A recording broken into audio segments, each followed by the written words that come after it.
Welcome back to the Shifting Realms. Let's go around and meet our adventuring party. Let's start over here tonight. Ben.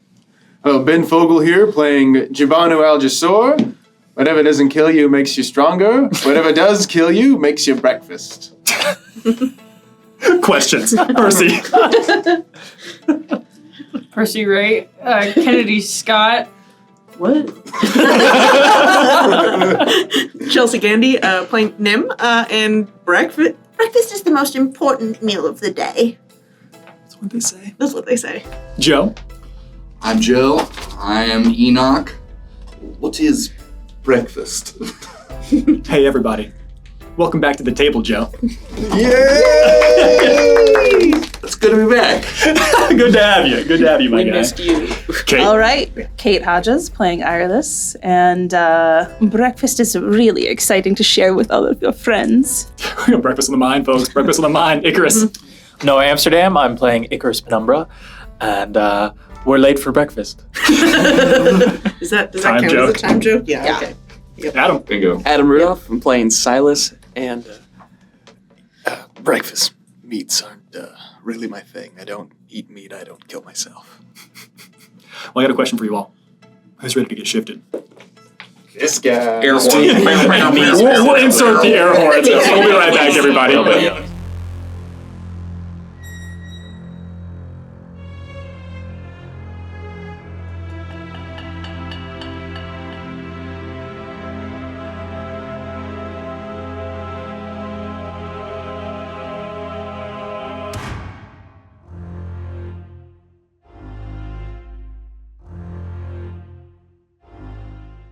Tulu, what do you think?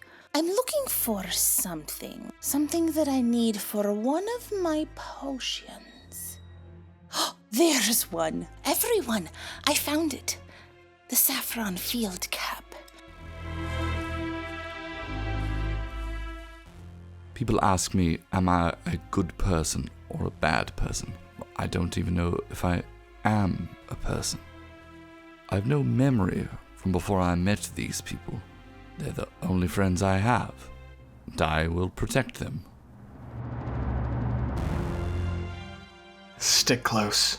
Anything could be out there. Trust me.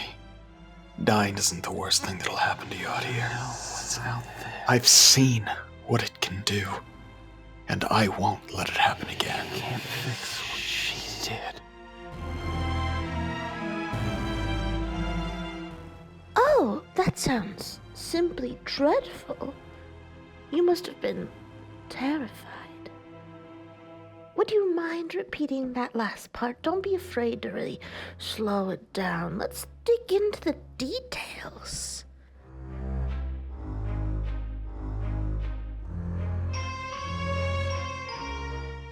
Usually, when walking into a situation, I shoot first and ask questions later. Gives me the best kind of information.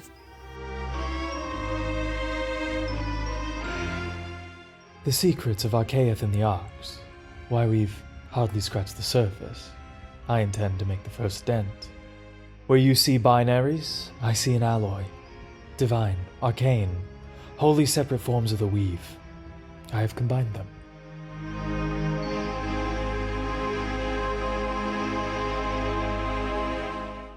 You know, the people who try to save the world are usually the lunatics that end up endangering it. Oh, hey, that's pretty good. You know, I'm going to write that down. Where's my pen? Where'd it go? Nim? Nim, did you take my pen? Give it back.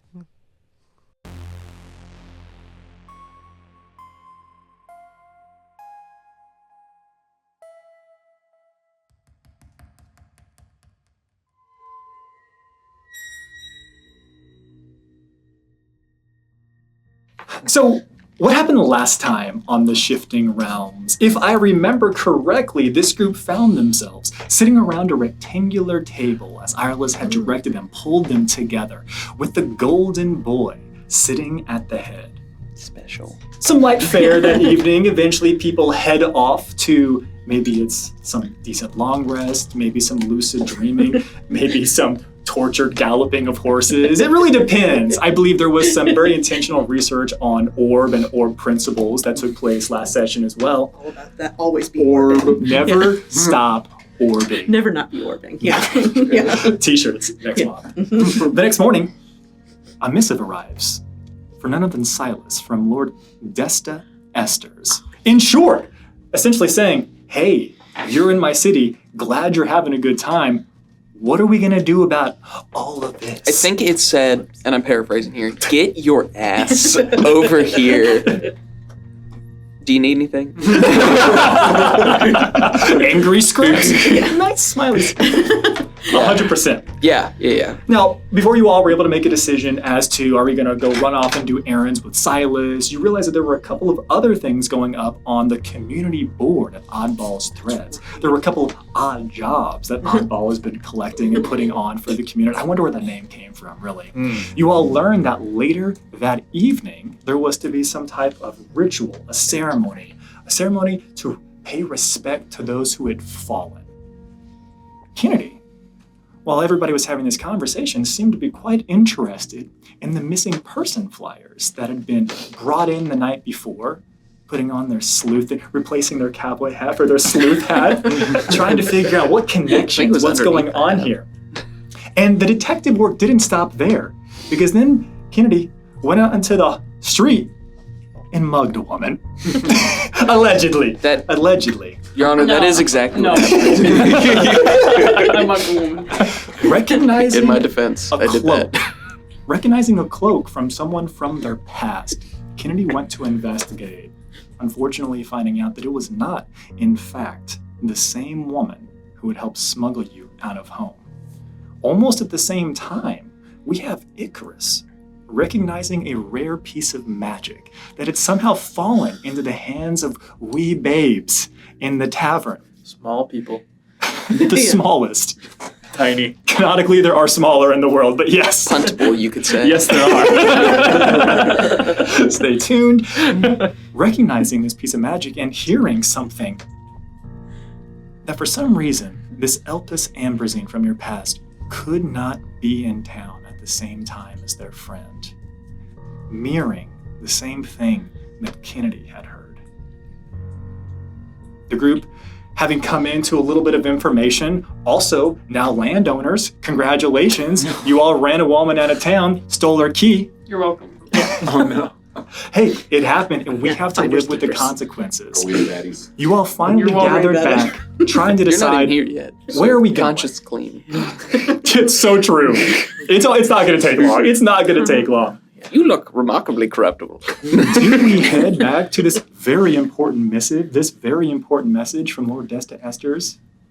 No, we do not, because Jubanyu's got a weird feeling that possibly, let's put these two things together. There's a lot of missing persons flyers, and there's noises coming from Karnav's basement. Karnav, you legally have to tell us, are you keeping people imprisoned in your basement? So you went to investigate, to realize that the locks had been changed.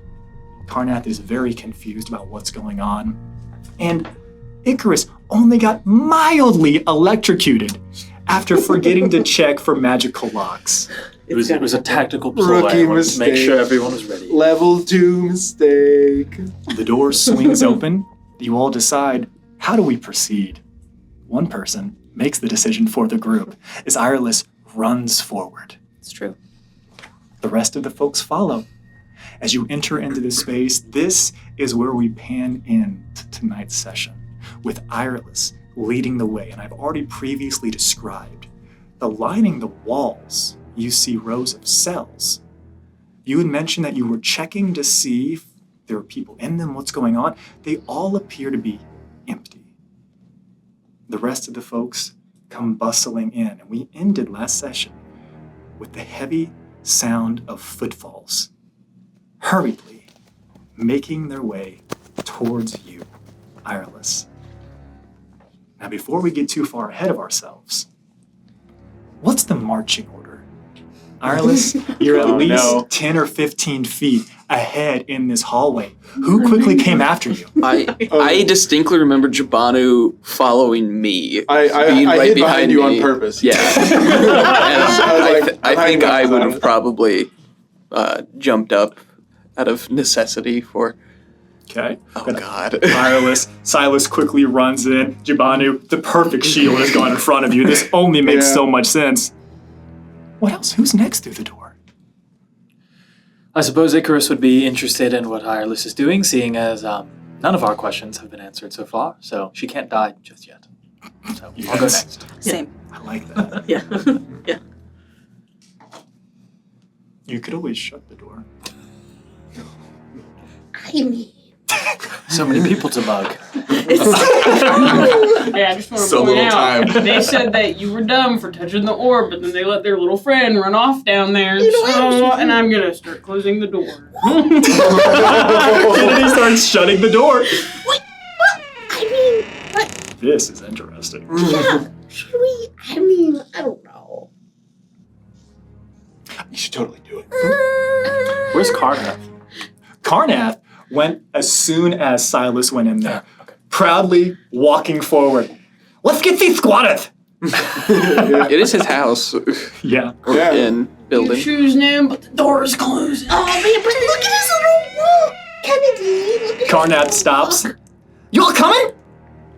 Damn! The door is like 3 inches from being all the way shut. Sorry, we just needed like a quick little moment. Karnath will be right in.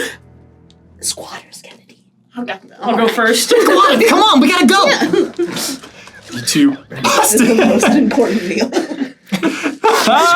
Squatters. Icarus is still in a cowboy hat. I want to point that out. Yes. Yes, that is arguably the most important thing. How could I have left this out of my recap? Disgusting. This is lore. We gotta restart. From the top. Rewind. Record scratch insert here. Thank you. The heavy footfalls continue rushing forward. Hello?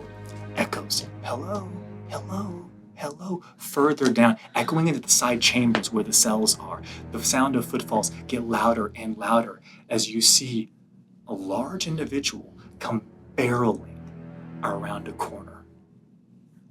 Enoch, would you please do me a favor and describe what they see? What they see is presumably something that at least most of you have never seen before. A construct, an artificial entity, what we would consider a robot or an android.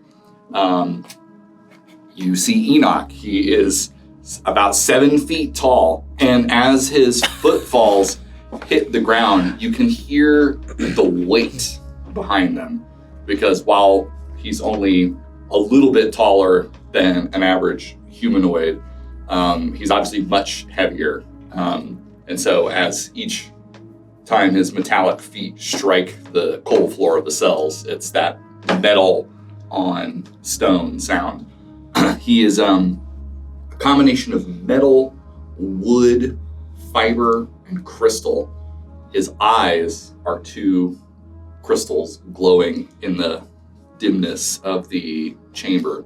And also, as we briefly alluded to in the beginning session, he is completely naked. All right. In addition, one thing you might notice is that his metallic skin has a sheen to it. Enoch, you have put a little bit of distance between you and your pursuers as you come barreling around this corner.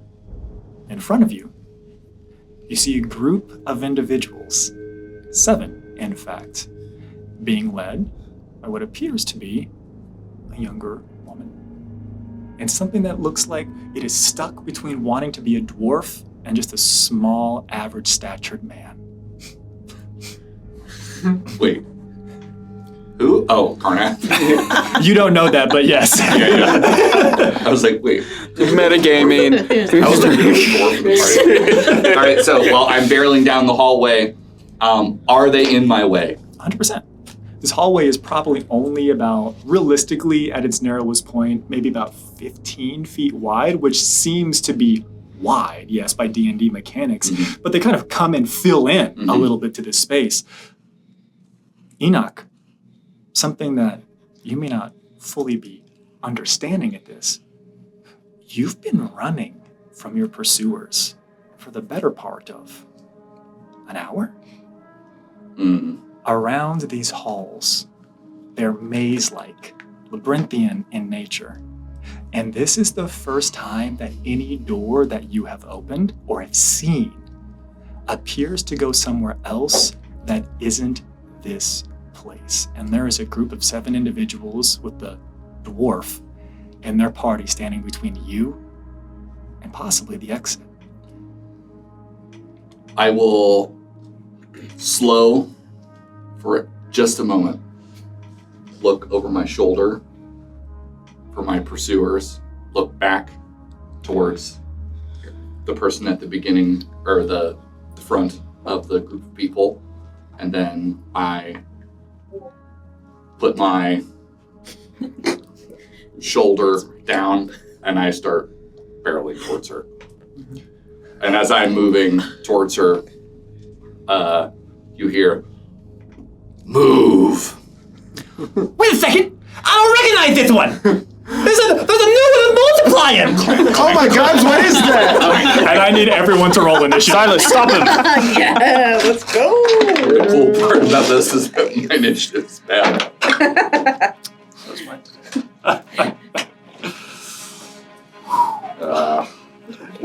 Let's start with PvP, everyone. All right. Yeah, let's go. 20, 25 or higher? 23. Oh my. Oh wow, that's gonna be fun. I ain't break Okay. 20. No one else broke 20? Wait, hang on. Yeah, no. 1 second. Oh. Break 10. Oh. The hold on followed by. All right. 15 to 20? Oh, I have 17. Oh my. I know. 15. Okay. It's gonna be great. Oh, wow. Welcome to the Action Economy. Jim at 17. Silas at 15. Wonderful. All right, 10, 15. 14. Thank you. You have advantage on initiative rolls. What? Gunslingers, I believe, because I remember I was like, don't gunslingers have initiative? Like advantage on that? Gotta be quick draw. Yeah, on quick draw, yeah. Oh. Oh, thanks. Could it be better? Does that coffee No. give me anything? It makes you Diarrhea. I was curious if the coffee had any effect. Kennedy sitting Is there it at true? 14, I believe, is what we're going to keep. Yeah. Was anybody else between 10 and 15? Oh, 12. Thank you very much. Okay. Beautiful. Okay, 5, 10. 9. 7. Plus my initiative modifier of You go last. Even your character shows up late. Icarus at 9, and Enoch, the freight train. I was on time for Moving this so session. I was quick. just 2 sessions late. A robot arrives Enoch precisely when has he been needs walking to. down this hallway for literally 2 days in game, and no one knows it. But I hold wonder if on. anything's been going on up there. This is Nothing important. This is obviously where we have started tonight. But you might be wondering how Enoch found himself here. You might be wondering where how I found myself here. And I think it might be appropriate for us to go a little bit back in time. Let that initiative ride for a second. Insert time noises here. Thank you very much. Enoch, you've ripped your hand through there and you have pulled one of the dwarves, seem to be go by Rucko, up against the bars. What? Hey, what are you doing? You must let me out immediately. Well, I can't do that. You know that? You got the scruff. They're pulled all the way against it. A little bit of their face is like pulled up against the bar, so it's a little bit smushed. You know, I can't let you out. You might think you can't, but you must let me out. You watch the mental calculation of, but I simultaneously think I can't and know I can't. Where there's no room. Still smushed against the bar, lifted up off the ground. Does he have keys on him that I can see? Would you like to make, what's your passive, or would you like to make an active perception check? Well, my passive perception is... I'm hearing you want to make an active perception check. Okay, yep. Well, -1, it's 16. Amazing. You do not see any keys. There is no classic dungeon key ring anywhere on here. There's no lanyard hanging out of cargo shorts. You don't notice any of this, right? What you do see with your 16, there appears to be, it looks kind of like a pendant. On the pendant, it has a pink crystal on it. Mm-hmm. And in the pink crystal, it looks like it has glitter swirling in it, like you've made a homemade lava lamp. And it looks like when you pulled them up against this, that's where their hand reaches. They seem to be most focused and most concerned on protecting that. Well, then with my other hand, I'm going to take that locket and yank it off of his... It was around his neck. It was like at a pocket, and he like reached down to grab it. Well, I'm going to pull it out of his pocket. Lift up. You go. His hand comes with it. This is not going to be hard. Give me a quick contested. Give me a strength real quick. 11. You yank this thing out. And as your arm is on the opposite side of this, and you go to pull that arm through, your hand can't pass through the bars with the crystal. It is not because it is too big, too thick, right? It is simply because there seems to be some type of phase panel there. There is something that is preventing that crystal from passing through that plane. And you can see this perception will let it ride. Rocco appears to be terrified for a moment. And then he breathes a sigh of relief while you still have him up by the scruff. Oh, well, I forgot I can't go in there. Well, all right then. You stay in there, I'll stay on here. You set me down now. You brought this on yourself. Then I'm just going to yank more just to knock him out. Okay. Toss him. Here's what I want. Go ahead and I want you to, let's just drop me a d20 really quick. Okay. Add your regular attack modifier as if you were doing any type of like unarmed strike. Your strength. 10. Okay. What is your base strength, Enoch? +3. Okay. So you pull this individual, yank it, cool. And there is an apparent, just large whelp that begins to carve across the face. A little bit of blood begins to trickle. They seem dazed, but not incapacitated. The dazed condition is the next best thing. When I see the blood trickle down, I will drop him and look like I'm going to retch.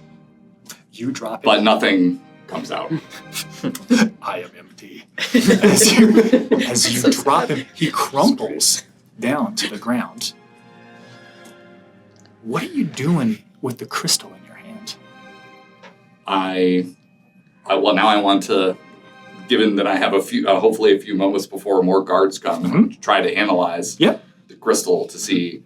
He was obviously terrified that he didn't want me to take it, so it's got to be important. So now I'm trying to analyze it. And I saw that it would not go through, so that's some sort of magitech.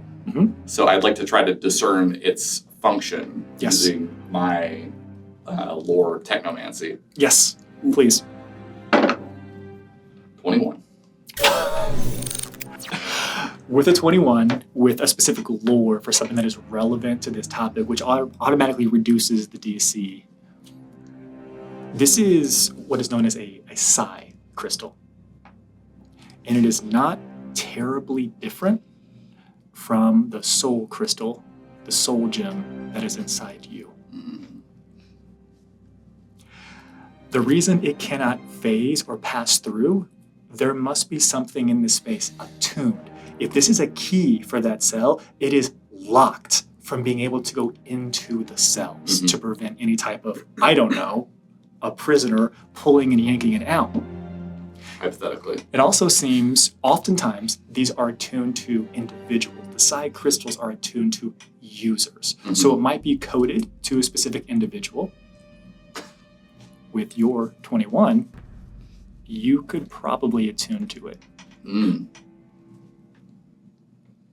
So then my crystalline eyes begin to flash brighter as if to scan across the crystal to attune to it. You go through the process of attempting to scan it and attune to it. And there seems to be something blocking it. Almost like whatever connection, this phase, this wall, you need to be on the same side as it. You need to be out of your cell. It will not allow you to do it while you were standing inside the cell. Okay. You have it. Then your arm is through. You hear footsteps coming down the hallway. And I can't pull it through. I can't. You're stuck. This is like Mind teaser. It's an escape room. Oh, I just want to try to bash the cell doors down. You want to? What do you want to do? Try to bash my way through the cell door. Okay. I'm desperate. Beautiful. Desperate.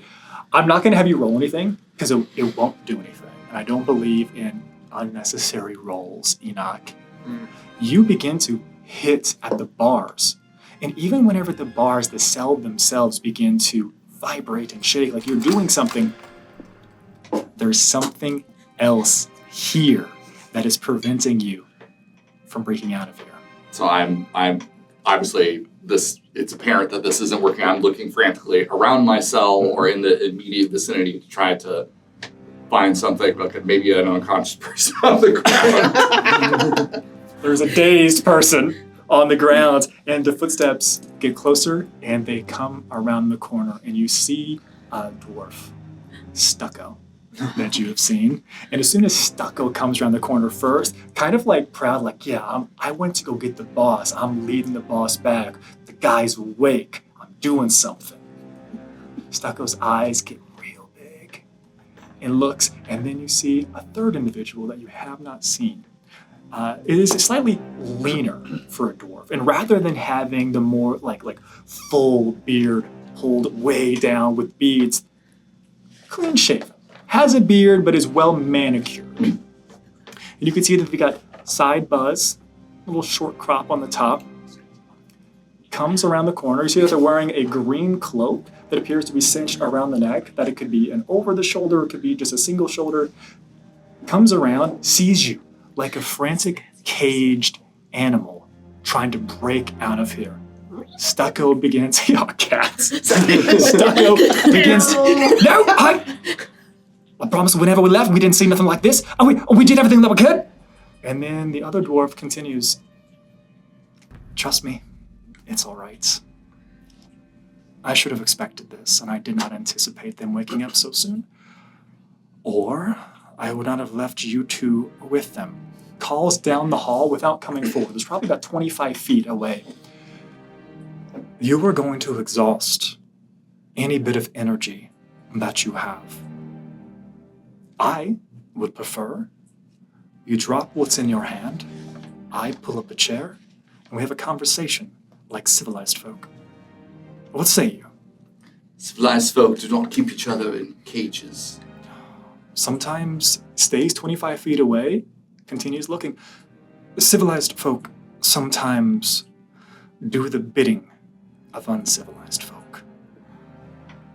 Whose bidding are you doing? May I approach and tell you the rest of this tale? I'd like to collect, looks down at the dazed Rocco. I imagine that they could use a bandage. Please tend to his wounds. Approaches. And doesn't seem immediately concerned about you having that psi crystal in your hand. Looks at it, yes. Goes and gets their individual pulled up. Rocco and Stucco make their way off, kind of helping each other off to the side. Goes around the corner again, brings a chair. There must be some type of waiting area, maybe a table, a couple of chairs over around the corner. Brings it up, puts it at the edge of the cell, My name is Vartes. I know what they told me to call you. I believe in asking someone what they like to be called. What should I call you? What did they tell you to call me? They told me to call you Enoch.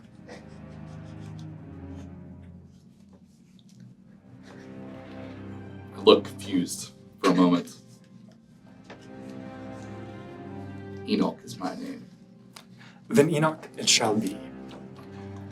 I'm going to need what you have in your hand if we are to continue this conversation. It is no good for you, and I promise you that by the end of this chat, you'll understand why it's pointless. Why don't you let me out? Then I will give it to you. I plan to. Sooner than you might expect.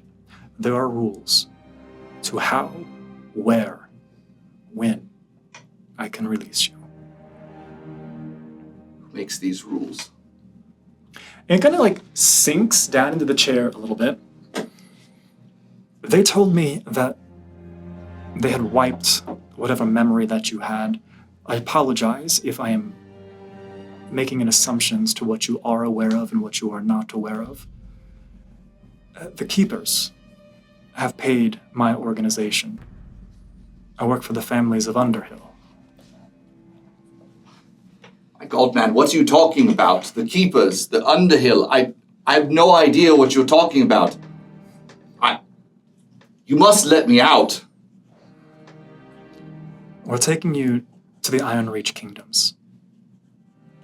Once we are there, you will be free to live your life. Under hill, under mountain. The Keepers made a decision between House Liren and House Ironheart. Ironheart won. You are to be our kingdom's charge. I'm not a pawn in the game of chess. You are not. But you are someone currently that I am forced to keep at arm's length from society. They told me you were a weapon of some kind, and I tell you here, you do not seem like a weapon. You seem like you are capable of violence, but we all are. It's been my understanding that once we reach the Iron Reach Kingdoms, you can consider it house arrest, yet the entire subterranean realm will be yours. Free to come and go as you please. Yet, you must stay with us below. You say the word free. That's not what that word means. It's relative, is it not?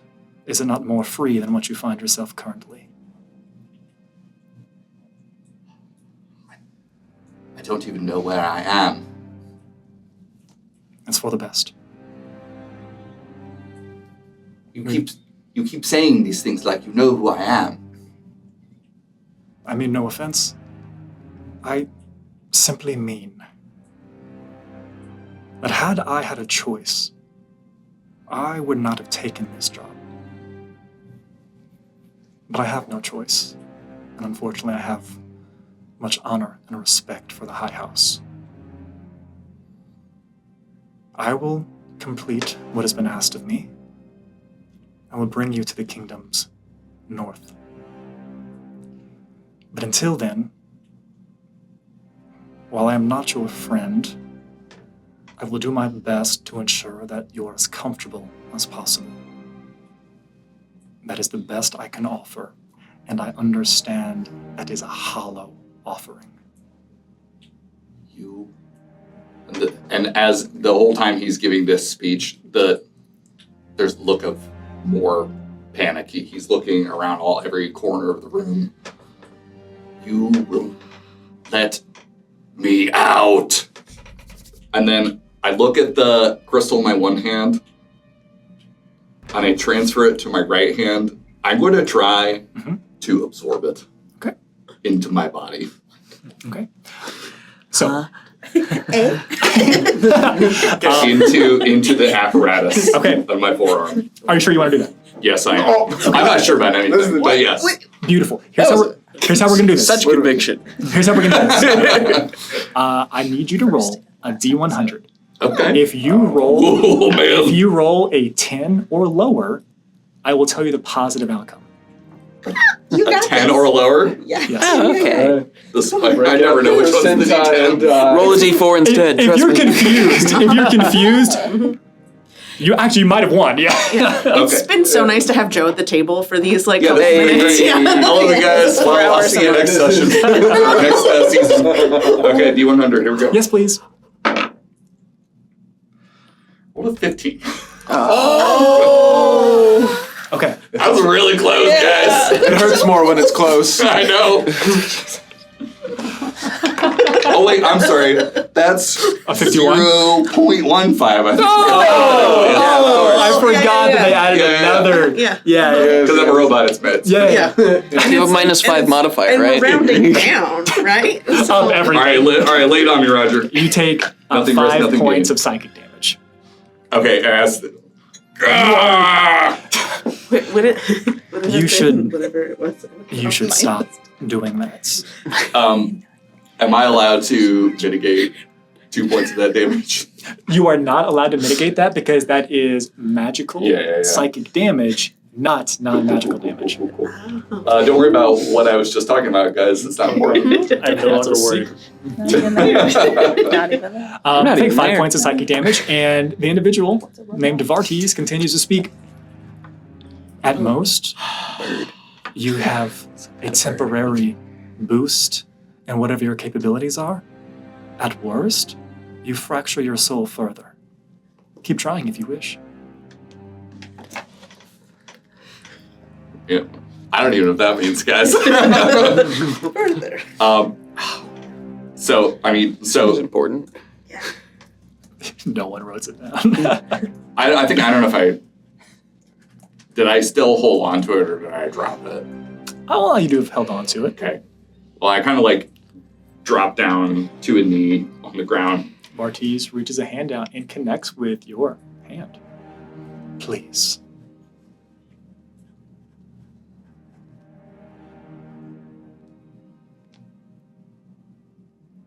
I'm trying everything here. Do I feel any, or am I near a ley line? Ooh. In the cell? What? Don't worry about it, guys. It's fine. Come on, You need a Y-shaped I'll gladly take extra dimensional spaces. A little antenna comes out. Stop Just that. down Stop knob. that. Are you by a ley line? You're so angry. Your rage has been consuming you. Your need to survive. A moment of clarity. And you realize what you had thought were your systems booting back up. You've seen these tendrils, these wisps, the floaters going across your vision.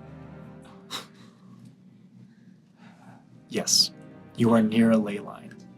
You were so close to a ley nexus that you are seeing ambient ley energies. The reason that your systems seem to be on the fritz, confused, temporarily malfunctioning is because you are essentially in whatever process needs to be done to begin to overclock yourself. What would you like to do with that information? I look at him, the crystal in my hand after taking this damage. I asked you nicely. And then I'm going to do whatever I can to tap into this energy to try to get the hell out of this cell. So the question that I have for you, it's kind of a multiple choice question, kind of a choose multiple if you want. Okay, I'm a good test taker. To what degree do you want to open yourself up to natural, raw ley magics? A little bit. B, kind of moderate. C, a lot. Or D, to the max. All of the above. or the final answer, yes. Pick D, my lord.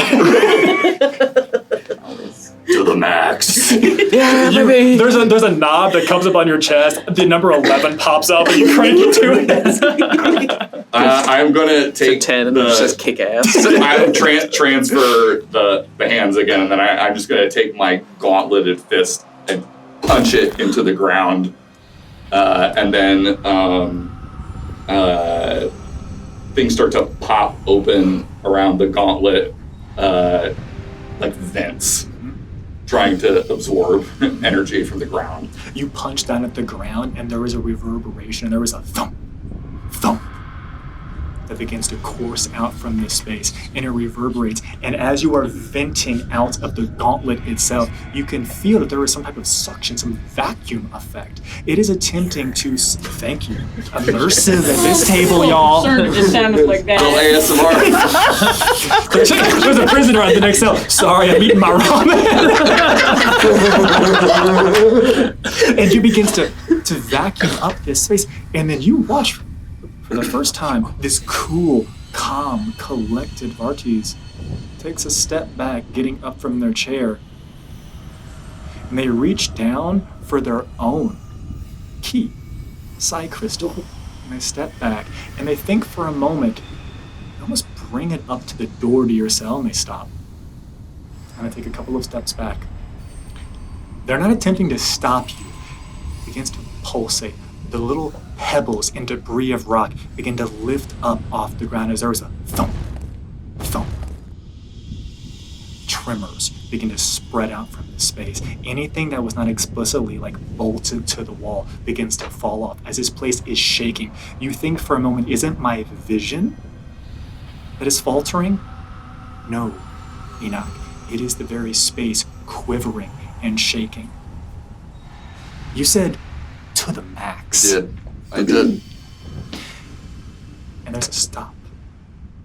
There's a pause for the briefest of times, as if you are in the eye of said storm, and you can feel yourself overflowing with the ambient ley magics of the space. And it pulses out from you. I need you to make a con saving throw. It's rude, but can you make a 30? No, I could not. Okay. I'm gonna roll anyway. Thank you. How bad was it? Yeah. 9. 0?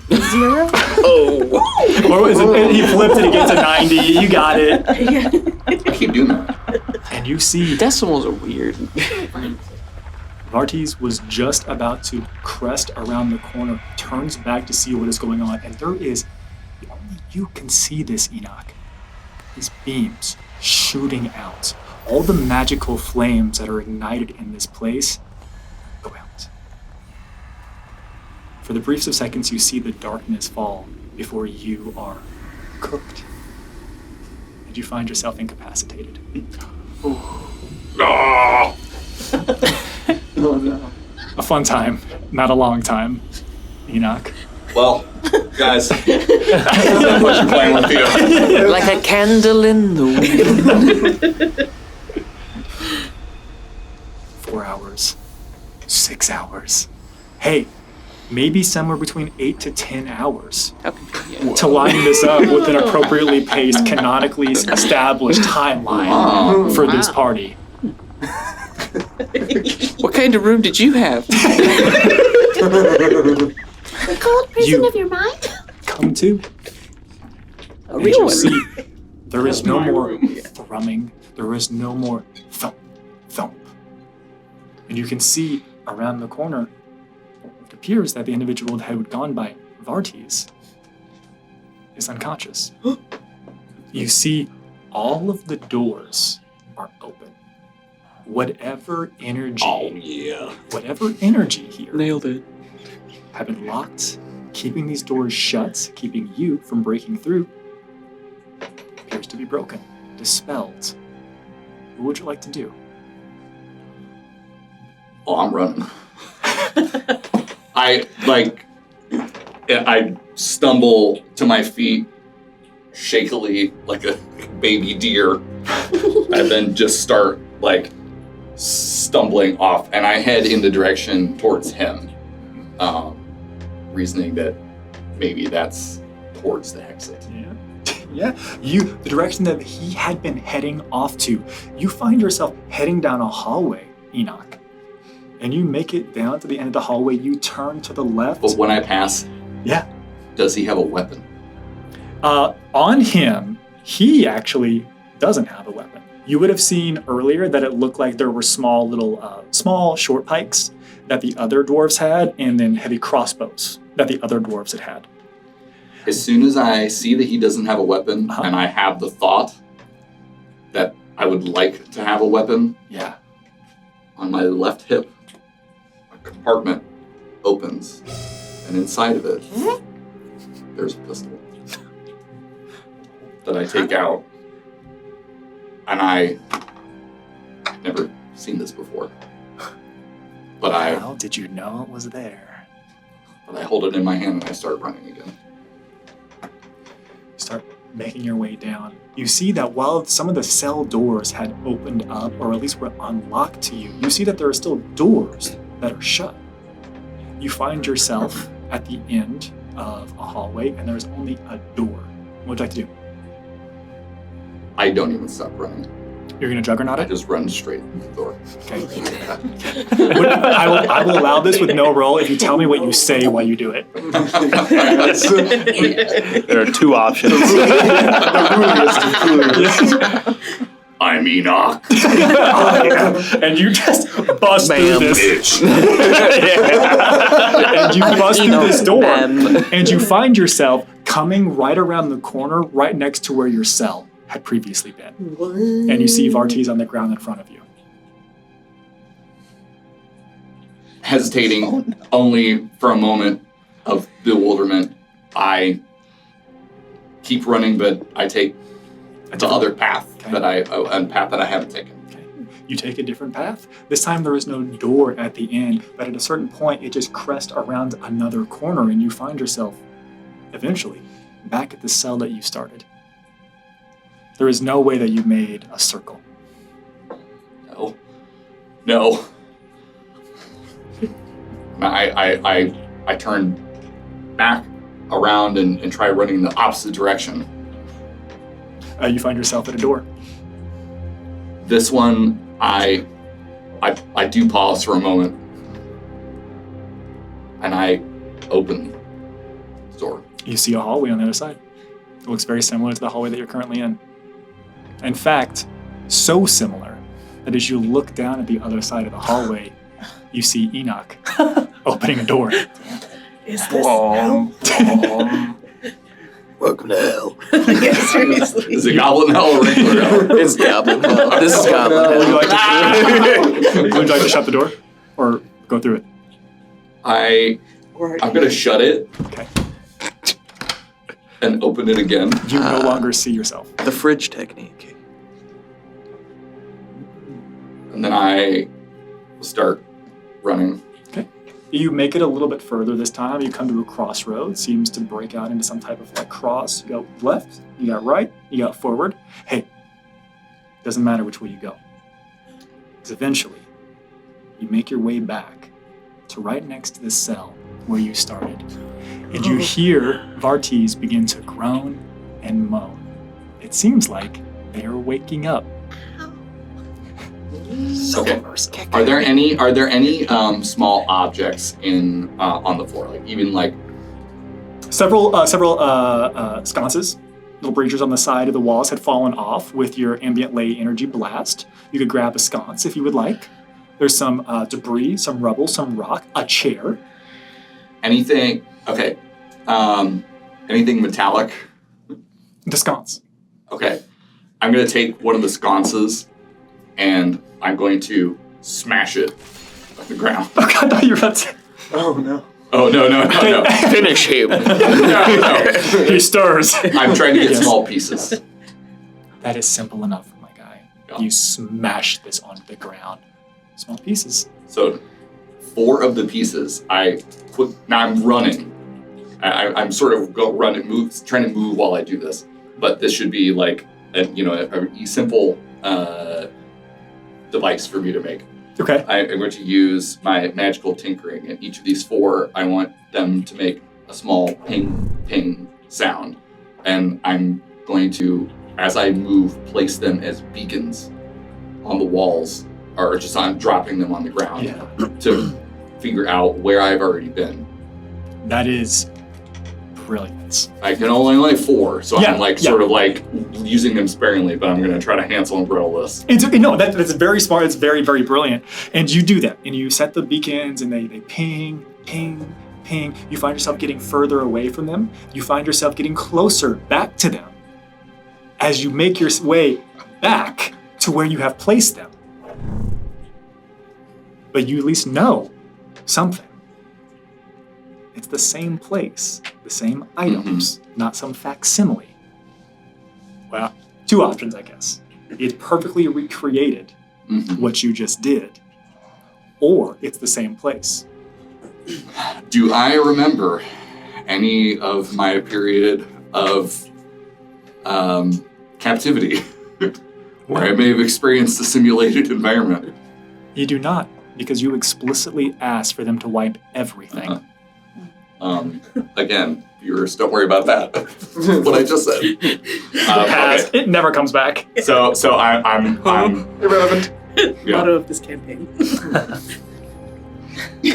I'm Molech. What is going on? And I'm Joe is at a loss for things to do, and Enoch is desperate. So, is there another one of those wall sconces? Yes, of course. So I'm going to find another one, and then I'm going to start probing the structural integrity of the wall.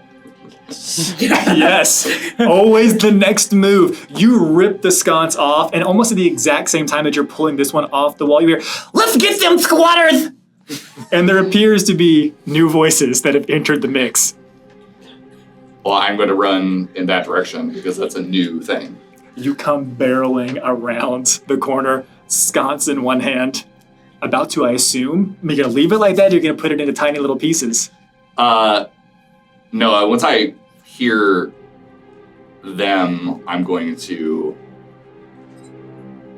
drop it. You come around, you hear that, you drop the sconce, you are booking it, barreling around. Something has broken this. The Matrix has a glitch in it. What is happening here? As you come around the corner, and we've already described to the rest of the party. As I'm going around the corner, now I hear that there are other potentially more guards, perhaps. We get these squatters. Now there's an immediate fear response. I don't think to do it, but I feel afraid, and it happens. Out of a compartment in my chest, a shimmering globule of mithril comes out, and then like venom goes over, covering every inch of my metallic skin. So now I have a sheen on my body as I've cast Armored Heart. Amazing. Cool. And as which is a fun mouse tool for later. As you come, the party has heard what it is that they see. But let's give Enoch a chance. It's the first time with the table. Let's start over here. As Enoch comes around the corner, what do they see as they gaze upon Silas? So you had your attention affixed on the front figure, but I imagine almost eclipsing them from behind, a JoJo Stand-esque is a fairly tall, broad individual with one horn on the right side of their head. They don't appear to be armed, but they do appear to be dangerous. We'll change that soon. I love putting something in a coin collection, anything like that. Oh, here you go. When they see it, Chris, thank you. Behind the tall man is a slightly less but still tall man. It's the hair.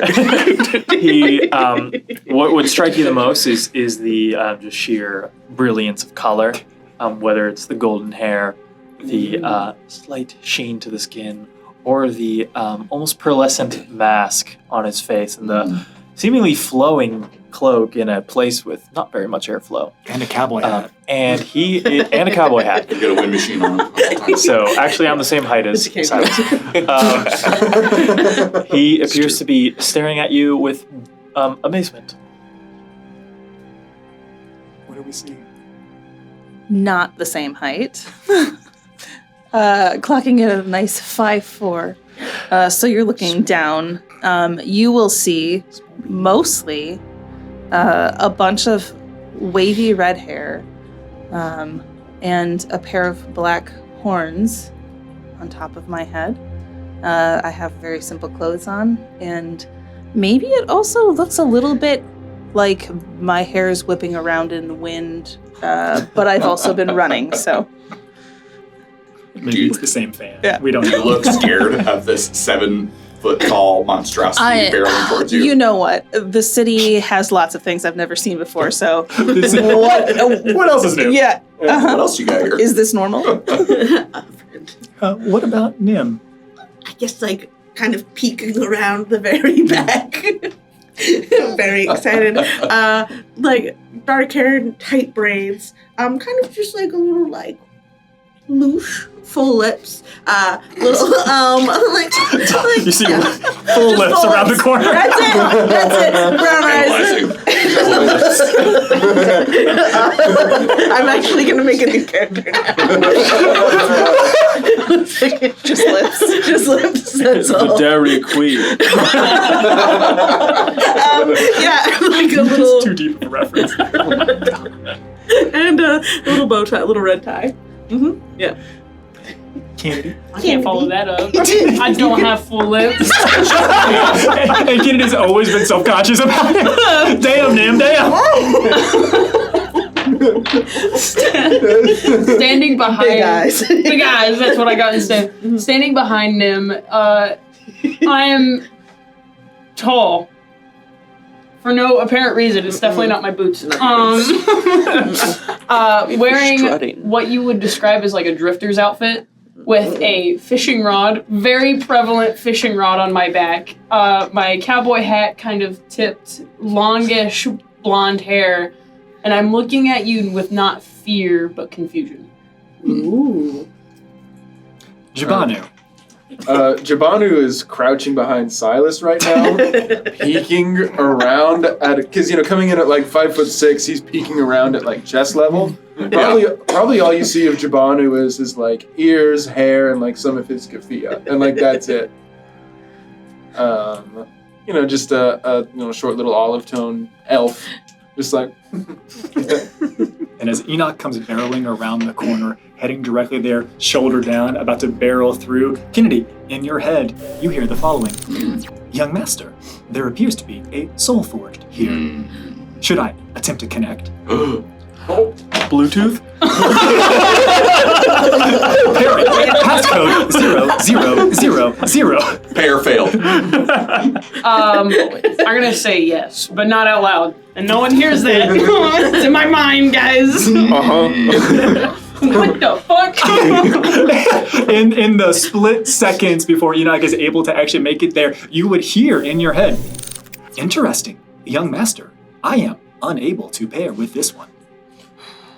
Crash as we make it into our initiative. And give us just a hot second to get everything set up, and let's find out who dies during this PvP. The map is set. We are ready. I hope so. Question mark? Yes. As we begin to figure out what the hell is going on and who are these people that are blocking your exit.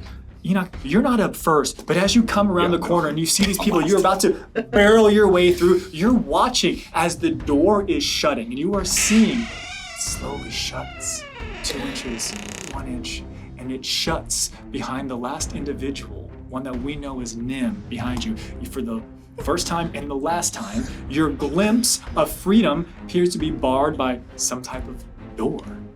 Top of the order, we have Ireless, followed by Nim, followed by Silas. Ireless, what would you like to do?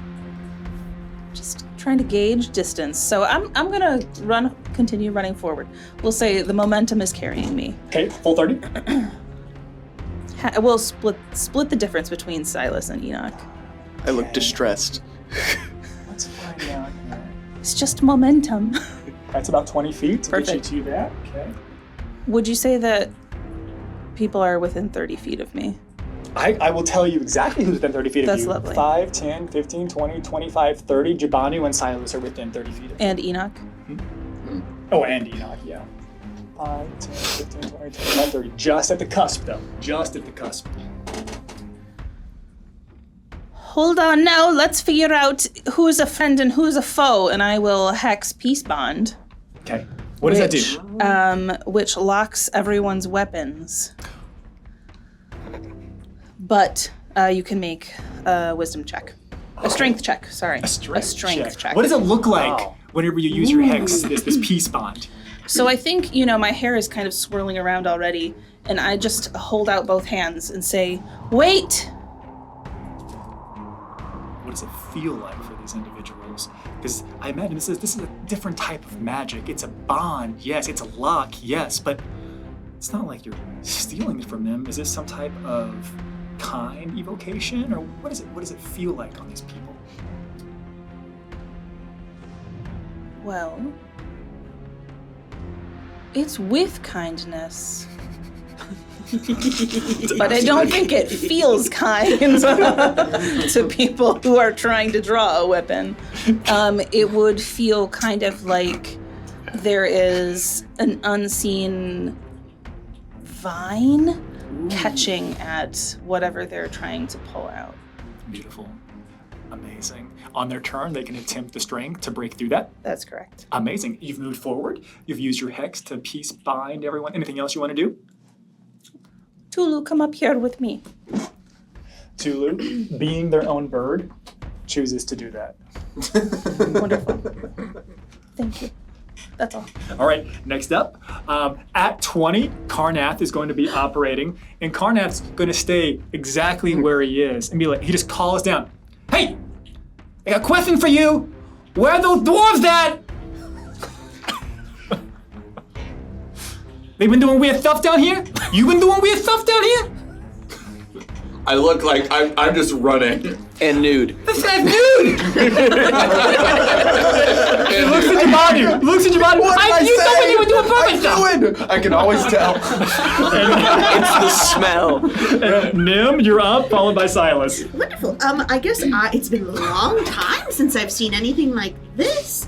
I'd like to use my action to make an investigation check and see and would you say that this has to do with creatures or ancient lore or anything? Because I have a special feature where I can get to advantage. The DM nods his head, yes. That's incredible. Okay.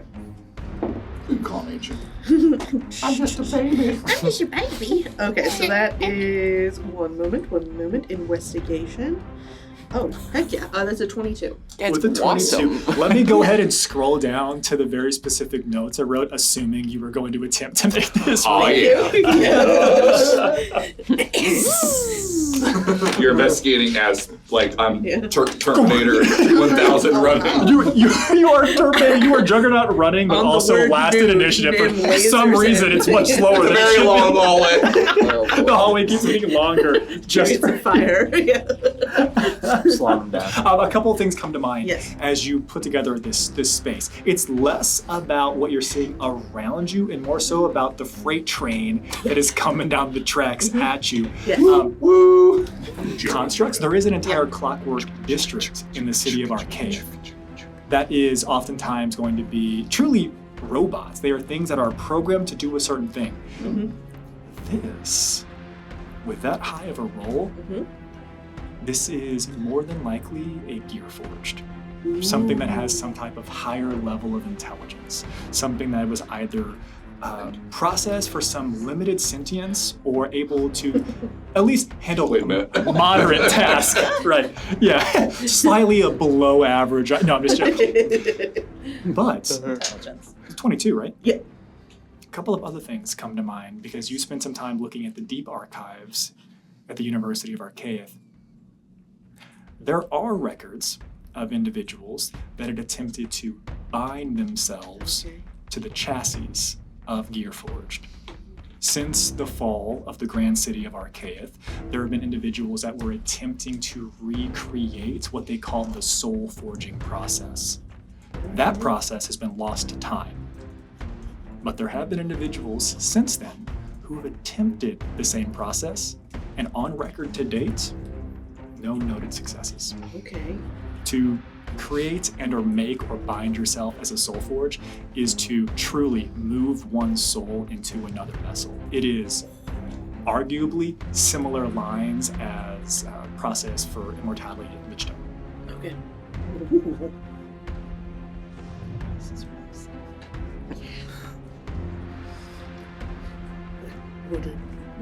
What a lot of knowledge. Wonderful. Juicy, Yeah. you got a good roll. Yeah, You just yeah. sit back in the back. Obviously the safest spot. Use your action for an investigation. Anything else you'd like to do?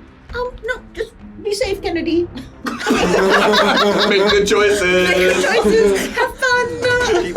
Nim yells out from the back. Amazing. Yes. And we go to Silas, followed by Kennedy, followed by Jabanu. No. I would like to move up, if I can, get just in front of Ireless, if not as close as I can.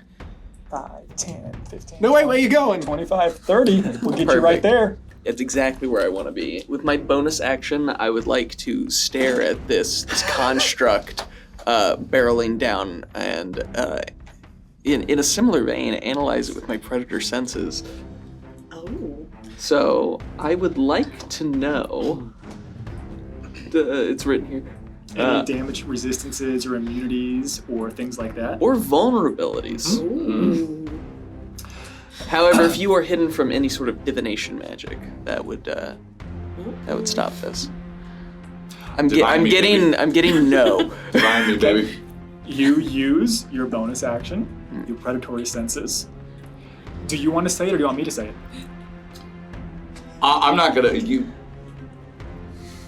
You want me to say what my weaknesses are? Yeah. Oh, I know all of it. I have no weaknesses. This individual, the players, no. The DM says this person is vulnerable to acid. Cool. Me too. You get that for free. Like many of us. Are they? Do they have any immunities or Don't pour resistances? Introducing our sponsor. Boiling acid. It's funny because I canonically am carrying acid on my person. You can be safe with it. They don't have any resistances or necessarily. Oh, they are immune to poison, the poison condition, and poison damage types. That's a fact. You also get the idea that whatever mithril sheen they have over them, they also appear to be remarkably robust as far as armor class goes, but you don't get specific armor class. Okay.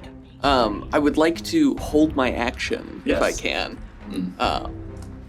As I'm going to call out, stop now. No. Do you want me to declare what my held action is, or? I'm pretty sure it's primal savagery, which does acid damage. Well, it might be. Balls. That's for us to know. Yeah. Yeah. But not in the way you think.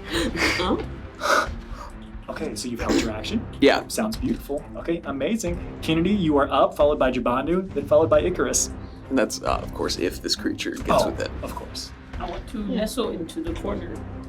Be safe, Kennedy. So the corner that you speak of is just like this corner? Yes. Okay. How focused is everybody on what's happening up there? For a brief moment, you've seen that Nim was hyper-focused. There was a mental Rolodex. They were going to their mind palace for a second, and then snap back out of it. It does appear like everyone is in front of you, looking forward at this time. That's so great. For no reason at all, guys. Don't worry about it. Oh, interesting. Would I be able to communicate to Patricia? That's what I named it in my head. To see. It's an acronym. What's the acronym? Let me write that down really quick. Hold on. I So just I know Patricia. who I am. Okay. Yeah, certainly. Talking to whatever Patricia is always free for you. I just want to see if Patricia has the power to try to connect to our friend who's naked barreling towards us. Just try, break through. Young master, I can attempt to forge a telepathic communication, but I am unable to take control. Yeah, try that. Okay. To let this happen, I am going to steal your action. Are you okay with that? That's fine. Okay. Beautiful. Here's what we're going to do. I want. Hate it. This is an interesting thing, but we're going to do it anyway. I would like flat d20s. This is purely like roll off. Essentially, this is a battle of wills. It's time to bring out the. Let's roll 2. It's time to bring out the. It's time to bring out the dinosaur dice. Oh God. No. Defender wins on a tie.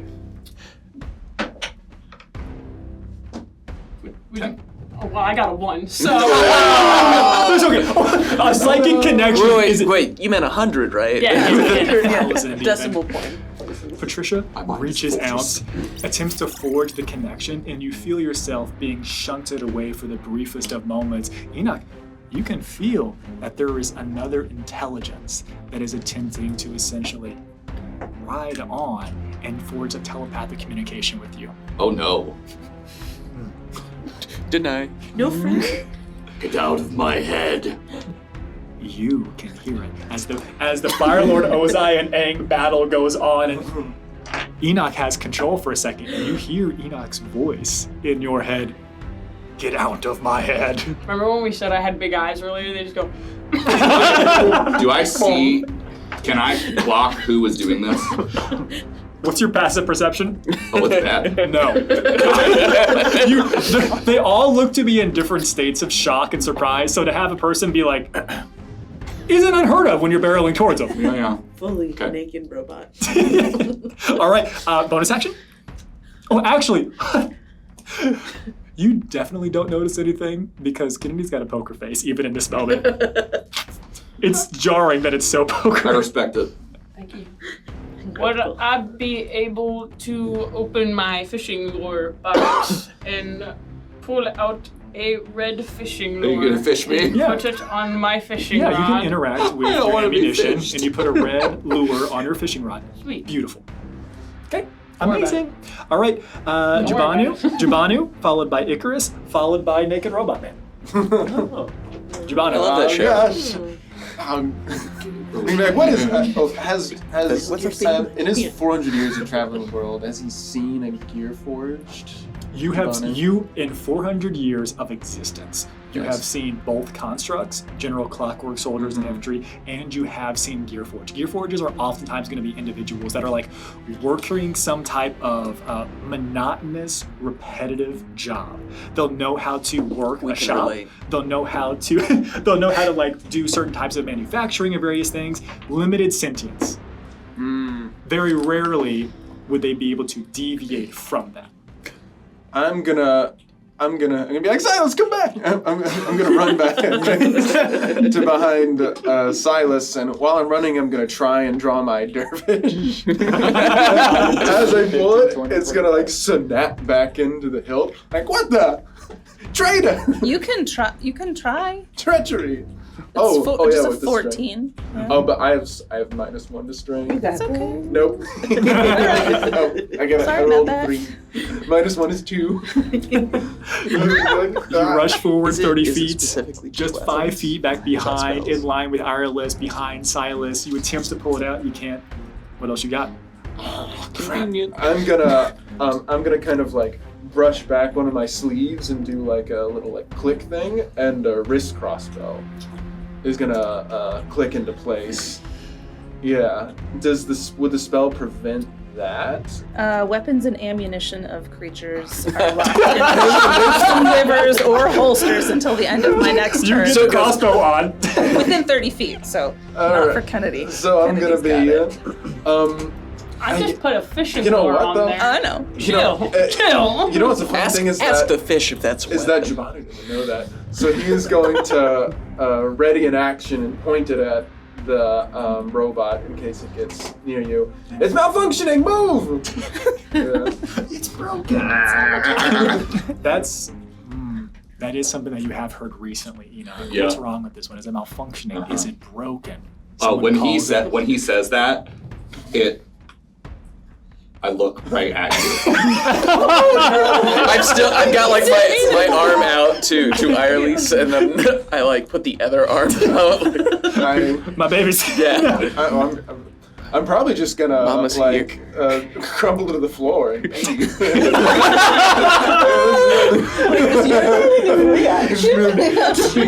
Always. Crying is always a free action. Oh my god! All right, Icarus, you are that up, weapon followed away. by Enoch, followed by Ireland. Icarus sees all this chaos happen in front of him, and just kind of through it all sees this 7-foot construct barreling towards him. He goes, "My, what do we have here?"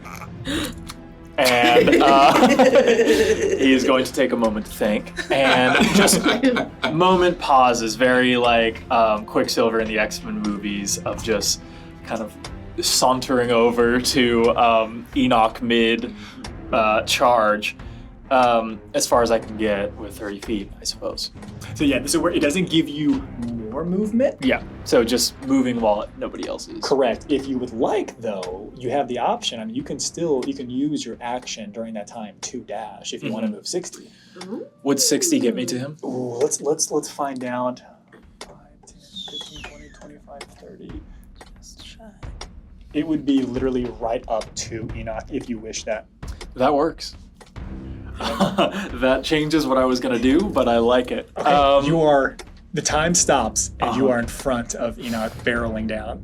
And with my bonus action, I would like to use an Arcana check and see if I'm as well versed as these individuals on what he is. Okay. We are rolling poorly today. You and me both, brother.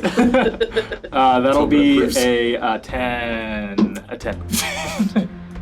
But it's a long 10. Yeah, well. Which is different. That's 100. It's 100. That's how that works. How is it at least? How long is the 10?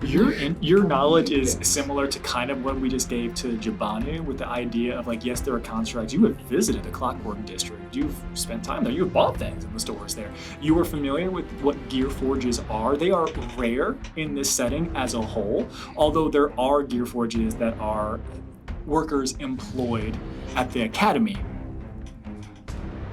You have not seen something operating so freely with your eyes. With a 10, I will still give you that there is lore about a process called soul forging. Okay. It is known to have been lost. It is something that took place originating during the time of the shifting for purposes of longevity and immortality. And there have been attempts to recreate it, but you don't know much more than that. Just staring at him, I am lost in wonderment and curiosity and just the immediate desire to just like get him in the lab and just study. And then I realize time is up as my watch closes and time resumes. And then I'm like, could it? Oh no. Everyone? And I'm just staring him down. Time stops. The only persons who would have seen Icarus would have been Nim and Kennedy. You watch as Icarus pulls out the watch, clicks it, and Icarus is just 60 feet forward, just gazing upon the new form that is Enoch. That's his orb, I think. These people are stupid! Anything else you'd like to do? That's my action. That's my bonus action. Oh no! I will always ask because I want you to tell me that this was your choice. Oh, I have plans. And that brings us to Enoch. Oh, okay. So this person just appears. It's a golden boy with a mask and a cowboy hat in front of you. Terrible joke, but it's happening. And you see a look of distress, but I don't stop. Oh no! And I will use my reaction to use my stored spell and just and I am gone. I am going to time hop into the future. Please describe what that does, and then tell me how many rounds you pick. Oh wow! I shunt myself a few seconds into the future. I will choose a duration of 1 round. I vanish, and after the duration, I will appear in the nearest unoccupied space. While vanished, you are outside of time. You can't take actions or reactions. Time doesn't pass for you. Your spells are suspended, and you can't be affected by attacks. Yeah, I am gone. So in choosing 1 round, you will not have any options for this next round. You will appear at the end of the next turn. And I would like it to be known that as this magical effect looks like Icarus has both of his hands not normally on his on any of his devices to cast. It seems to the robe itself seems to take over and just kind of like ruffles, and then as that kind of puff of energy comes out, for the briefest of seconds, you see just the flutter of a butterfly, and then it's all gone. Barely. Only maybe the few with keen eyes in the party would see that. Sneaky beepers. Big eyes. Oh, butterfly. And you're gone. Enoch, it's still your turn. You have watched someone appear and disappear. So because he just poofed What have I away, done? now I'm still barreling forward. So now like he disappears, but before I really like clock what's going on, I've already got to Silas. Okay. Hi. You arrive directly at Silas. Silas, both arms back behind, Is that protecting. as far as I can get? It's as far as you're getting. Oh yeah. Held action activates. As I'm casting Primal Savagery from the left side of my brow. Oh no. A bunch of vines will take over, similar to the right side, as a ram's horn forms, and I'm going to headbutt this creature that's barreling right towards us, or at least attempt to. With a 17. All right. He's a tanky boy. To be clear, you do connect. Primal Savagery goes off, head down, Enoch, boom, juggernauts into it. It's a clashing of power. It doesn't seem to break through whatever carapace or chassis is surrounding this individual. I'm taking my full movement. Yeah, okay, you want to keep going? Well, I think there was another held action. Oh, yeah, I was going to use my reaction to try and shoot my wrist crossbow, but first I have to do a strength to even make sure it goes off. They're going to be like, what are you trying to shoot me? It was a 10. That's not enough. What the? It's like wet pasta. Why is this happening? What are you doing, Enoch? Well, I will take my full movement, so that means I carry me through Silas. Okay. Your full movement will get you just behind. Okay, so did that knock him over? Or? We can do a quick contest. I would love to. Okay. That sounds great. Sure. I'm waiting to arm wrestle Silas. Yeah, I wonder if my neck can handle it. Please let this be the time you get a nat 20 and your neck just canonically is now just ripped, just stabbed. Protected. I'm gonna be in a brace for the rest of the campaign. Protected there. What was that? What's this? Athletics? Yes. And I can choose acrobatics, right? All right, I'm gonna choose athletics. My boy dislikes choice. All right. Oh God. It's a natural one. The dice. What'd you get? A 23. The dice tell our story sometimes, and this is not the timeline that Enoch thought it was going to be. No, it sure is not. Would you This like it is to be? This is the. Hey. You're gone. You're gone. This is the timeline. Let me have this. This is the timeline where Enoch rushes towards Silas. Silas puts their head down, and Enoch falls prone. Okay, I am going to... Oh, okay, cool. That was the goal anyway. Notice that I've been pushed back. Again, the instinctual reaction kicks in, and my armor of magical strength kicks in. So rather than... I expend a charge of it, and rather than falling prone, I instead am now looking straight at you. Oh, what is that? So we just... Yeah. Falls down, immediately just gets pushed back. And I know... Do I notice that my gun's been jammed? Does it have any specific requirements? Does it say any weapon type, or does it say magical or non-magical? Lock weapons to their owners. The weapons and ammunition become locked in their sheaths, quivers, or holsters until the end of my next turn. Beautiful. You would feel exactly what Arliss has described, that it seems to be almost like it's wrapped in vines, preventing you from actually drawing. So I look at the three of you in front of me, and I say, "What have you done to my weapon?" You can respond. You shouldn't have done that. Do I see this weapon, and can I see what it looks like? You can see it from here. Those papers. I know how that thing works. I saw it yesterday. Yeah. You've seen similar make and model. Well, and then I say, "You shouldn't have done that." And then you start to see little, all along my body, little vents rise up. And then you feel the electrical surge. Everyone that's within 5 feet of me there. As I... Silas. Oh, just Silas. Okay. Silas, there's this flying V that was going on with the protection back behind. Silas is gonna get lightning surge. So I got it. Dexterity save. Ooh, you got this? Yeah, we are. Yeah, go ahead. You're gonna take 5 lightning damage. Oh, okay. All right. So we are fighting. As a sphere around, 5-foot sphere around me erupts with lightning energy. I don't look happy. Okay, and that was my turn. Beautiful. Before we get to 20, at 23, we have Arliss. What would you like to do? What have you done with my friend? I will continue the peace bond, Hex, and that will be my bonus action, and then I will use my action to cast Minor Lifesteal. Oh. You need to make a Constitution saving throw. Okay. Let's work on constructs. Creature, hostile creature. I'm a hostile creature right now. Yeah, you hurt me. Yeah. Okay, that is a 19. Oh, you make it. All right, nothing. Oh, you know what? It says it has no effect on constructs. That's an important piece. All right. Well, I try to. If only somebody had asked that. I look right at you and I say, "I don't want to hurt you.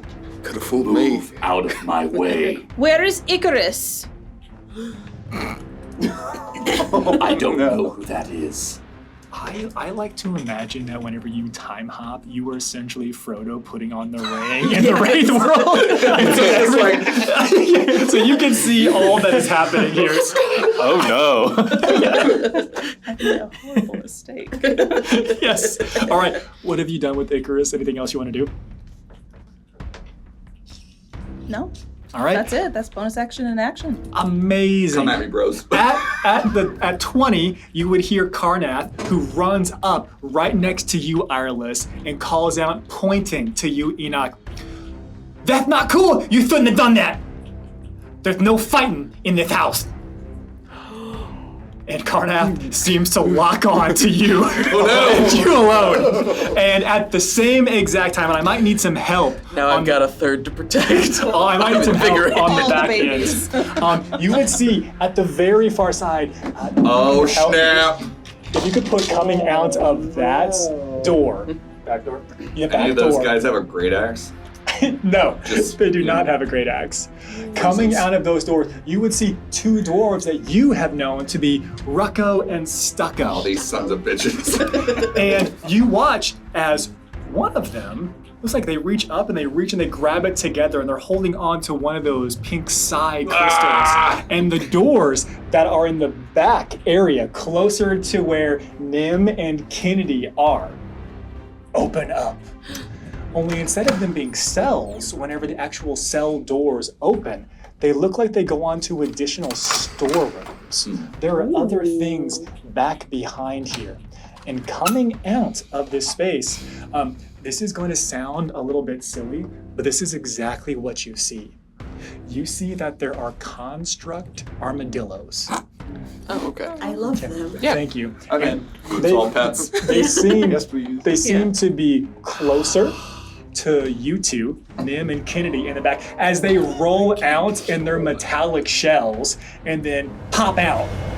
and they look somewhere between like armadillos and, strangely enough, like it's really hard to get an armadillo face right on a construct, you know what I mean? It's just a tube. Yeah, it is a little strange Destroyers. cylinder. Yeah, it is a strange little cylinder. And then from the other two doors that are there, you would see that it will never die. Oh, gross. You see that the proxies that we got look like they're arachnid in nature, but they don't look like spiders. They look like they are almost like they are just like pins and needles that are rolling over themselves. They look like spheres, orbs, some might say. Spicy balls. Or Sporb. But the needles, it looks almost like it is one of those pin cushions, and there is some type of thread that is being woven as it rolls and goes certain directions. And there are snips and scissors on here as well. Mm-hmm.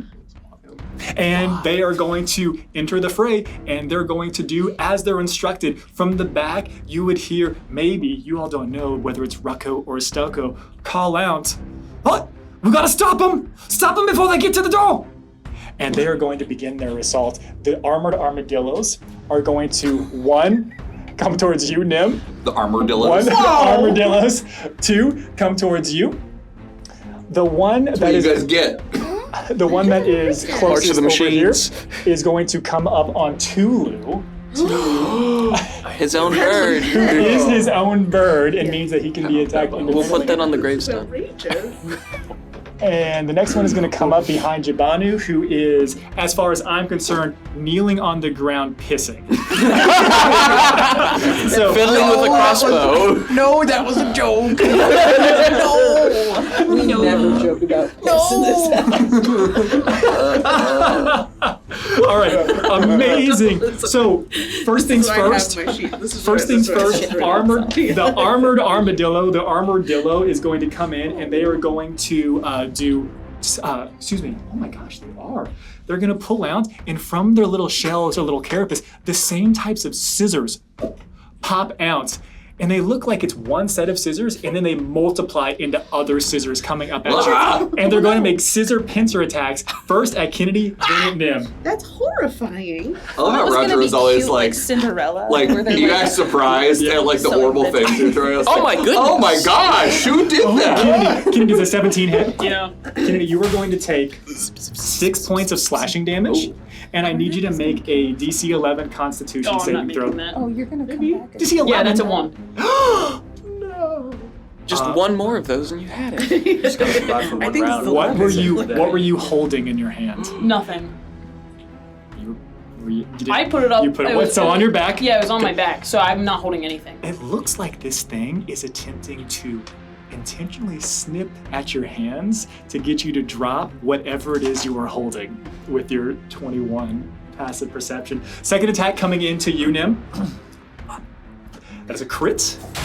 I would What would you like to do? I would like to use my reaction and use my deceptive defense. Interesting. Tell us what that does. So it's where I get to use my deception to try and avoid being hit. Give me your deception check. All right. Not that it'll really work on a crit, but oh yeah, nope, that's not gonna. Yep, for sure. Okay, okay. One Not second. the face. It's 12. So you see them sort of like stutter. Turns out you can't fool an armadillo though. They are very astute. Master of lies. This is, so what was it? What was the total? 12. Okay. Truly not enough. This is going to be, we'll forget the crit, we'll go ahead and have this coming in. Ooh. Jeez. It's not going to be, hopefully not terrible for what they are. Wow, low rolls, take 6 points of slashing damage. Oh wow, that is incredible. Okay. Were you Dead already. Were you What? holding anything? Nope. Okay. He's gone. Amazing. Just Amazing. wait, next round. It's called immersion, Yeah. folks. You love this though. Tulu's AC, I believe we established is 12. Yeah, we should have used that. Incorrect. Oh, what is it now? 14. It's 14? Not just now. Okay. There was not something added to it. A stout bird. Yeah. I knew it was 14 last time. It was always All right. 14. It was always 14. Those feathers.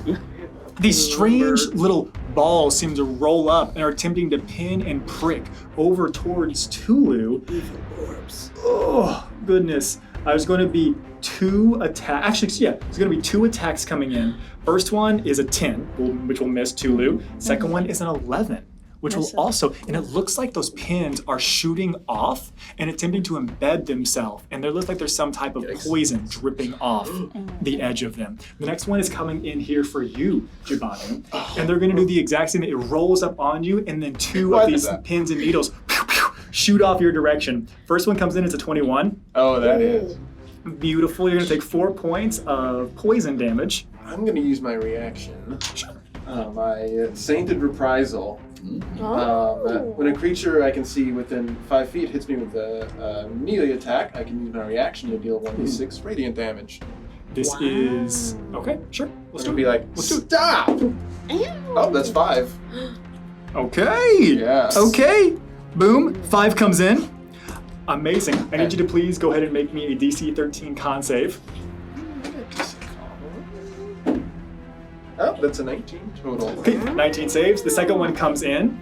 It is an 18. Where's it? That ties. Beats it. Take 4 points of poison damage. And I need you to make a con save, DC 13. You little... Oh, nope, that's only a 10. You little bastard. You're literally, the exchange, it rolls up to you. Beep, beep. First one hits, yes, but you're like, hey, stop it. Sainted Reprisal takes 5 points of radiant damage. The second one comes in, you are paralyzed. Oh. Oh. It's your sleep paralysis demon. Yikes. How much damage was it total? The total for this one was 4 points of poison damage. Total would have been 8. Got it. And then you all would watch as Giovanna, who, again, you kind of like squatted down a little bit, just frozen, leans up against the wall. You have the paralyzed condition. You were able to repeat the save at the end of each of your turns. Got it. Maybe we're open the time. And you hear from down the hall, oh, we got one! We got one! And they seem to be making their way fully through. Nim, followed by Silas, followed by Kennedy. Well, I hate this for us. And I'm like kicking the armadillo. Yeah, I'm gonna walk. Am I within 5 feet of Kennedy right now? You were not within 5. Nice. There's a 5 foot space between you. You're 10 feet away. Okay, so I'm going to move to be within 5. Okay. Which means you are not leaving the threatened area, so you are fine. Okay, great. And This is actually here attacking. we've been traveling together. Like, do I have a sense of well, maybe it doesn't matter, but I'm gonna be like, oh, like you're awfully far from home. You robot, and and with that, Cass, use my action for lethal distraction. Tell us what that does. It gives an ally within 5 feet of me an additional damage die of a d6. Oh, wow. Yeah. If only I can hit. Yeah, fingers crossed. So here's that d6 for Telling you. your friend to shoot me. I mean, whoever. It doesn't say. Correct. It doesn't say who he attacks. Whoever they attack. Whoever they attack. It's coming in hot. Yeah, I've just distracted them with my wit. Is there anything else you'd like to do? No. I've done enough here. Like yelling, you stupid robot. Silas, you are up, followed by Kennedy, followed by Jabani. I am going to say, Ireless, you led us into a damn trap. And again, with primal savagery, I'm going to try to kick the knee out of Enoch. No. Oh, schnicks. Which, if I hit a 19. Beats it. Hey! However, hold on, because you did say that you were doing something before the fight started. Oh, well, that's armor hurt. Oh, never mind. But as I see the strike coming in, I reach up with my right arm and a light shield erupts out of it. What? Blocks, I cast shield. And I have blocked the strike. Tower. Rebuke your strike. I just need you to move out of the way. All right. And with my movement, I'm going to step aside to the backside of Enoch. Do you want to step around? Yep. Okay. I'm just give you an option. Would you like to go on the side that has Ireless or the side that has Jabanu? Just in case it comes into effect. Ireless. Okay. So you step to the side next to. Do you want to go further back? Or do you want to go like back behind? I want to be directly behind Enoch. Okay. That's what happens. And I'm going to No, it just feels like fall. this season that I put up. I'm not going to. It's the worst. What are you gonna do? I'm going to fall. I'm just going to stand. I'm going to get behind him. I'm going to fall backwards. And on my way down, I would like to invoke Phantom Step. Yes. Tell us what you do. So right before I hit the ground, I'm not there. I'm exactly where Enoch was. And Enoch, you are falling to the floor. Also, so cool. Since you're enjoying that AC, you and I are both going to have 6 extra AC until the start of my next turn. Oh yeah, baby! What's it look like when you use your Phantom Step? It is like a mist for like a brief moment, almost like a mirage, as both of us, like our forms just kind of shimmer for a second. So I'm falling prone. Yes. The same thing that had almost happened to you a moment ago. You begin to fall prone. Well, I think I've used my reaction. I'd like to take the rest of my movement, stand on top of Enoch. Okay. Wait. Can I use my reaction to get out my notebook and start taking notes on everyone's abilities? The answer will always be yes to Incredible. that. Yes. Okay. Yeah, I can't. I told you I had a plan for Count Orbula. Yeah, that's right. You did. It is Using up all my reactions. The switch begins. Yeah, but your AC is probably. Are you prone? wicked. You don't have anything to prevent this, correct? I've already used my you've used reaction. it. You have plus The 6 rest from me. of your movements, Plus, you come over, put a foot, pressing down on Enoch's chest. and I am, like, my attention's clearly split between Enoch and the two dwarves that have entered that also seem to be hostile. Yes, they are wielding heavy crossbows. Neat. All right. That's all that you've got. Coming up next, we have Kennedy, followed by Jubanu, followed by Icarus. All right. You got an armadillo at your foot. How is it moving around? What's it doing? Yeah, between attacks, it's actually sonic charging. I just need. Is it standing still? It is staying in the same place. Yes. That's so great. While it's distracted by whatever's happening, I'm gonna look at Nim. Fuck these guys, and I'm gonna pull my fishing rod out, and I'm gonna switch it to the middle, assuming everybody's distracted by what's going on. I can't see what's happening. And I'm going to place it on the armadillo for extra steadiness. I'll move, and I'm gonna pat it on the head as I say this. Scissors going crazy, and I'm going to aim for whichever fucking dwarf opened these goddamn doors. They came out in true like Dumbledore fashion at the same exact time. It is your choice. Go for a collateral. Left or right. I'm gonna go right. All right. You don't know this, but the right is Rocco. Damn, I wanted to. Which one's bloody? Right. So. Right. Huh? Which one's bloody? Oh, you had stucco. Okay. Rocco had run off. Yeah. Maybe. Whatever. Allegedly. Fact check that. They look very similar. That'll be a natural 20 for 26. This is an interesting thing that needs to be explained. Yeah. I know how this ends, but I want to make sure this is done right. You get the damage ready for this.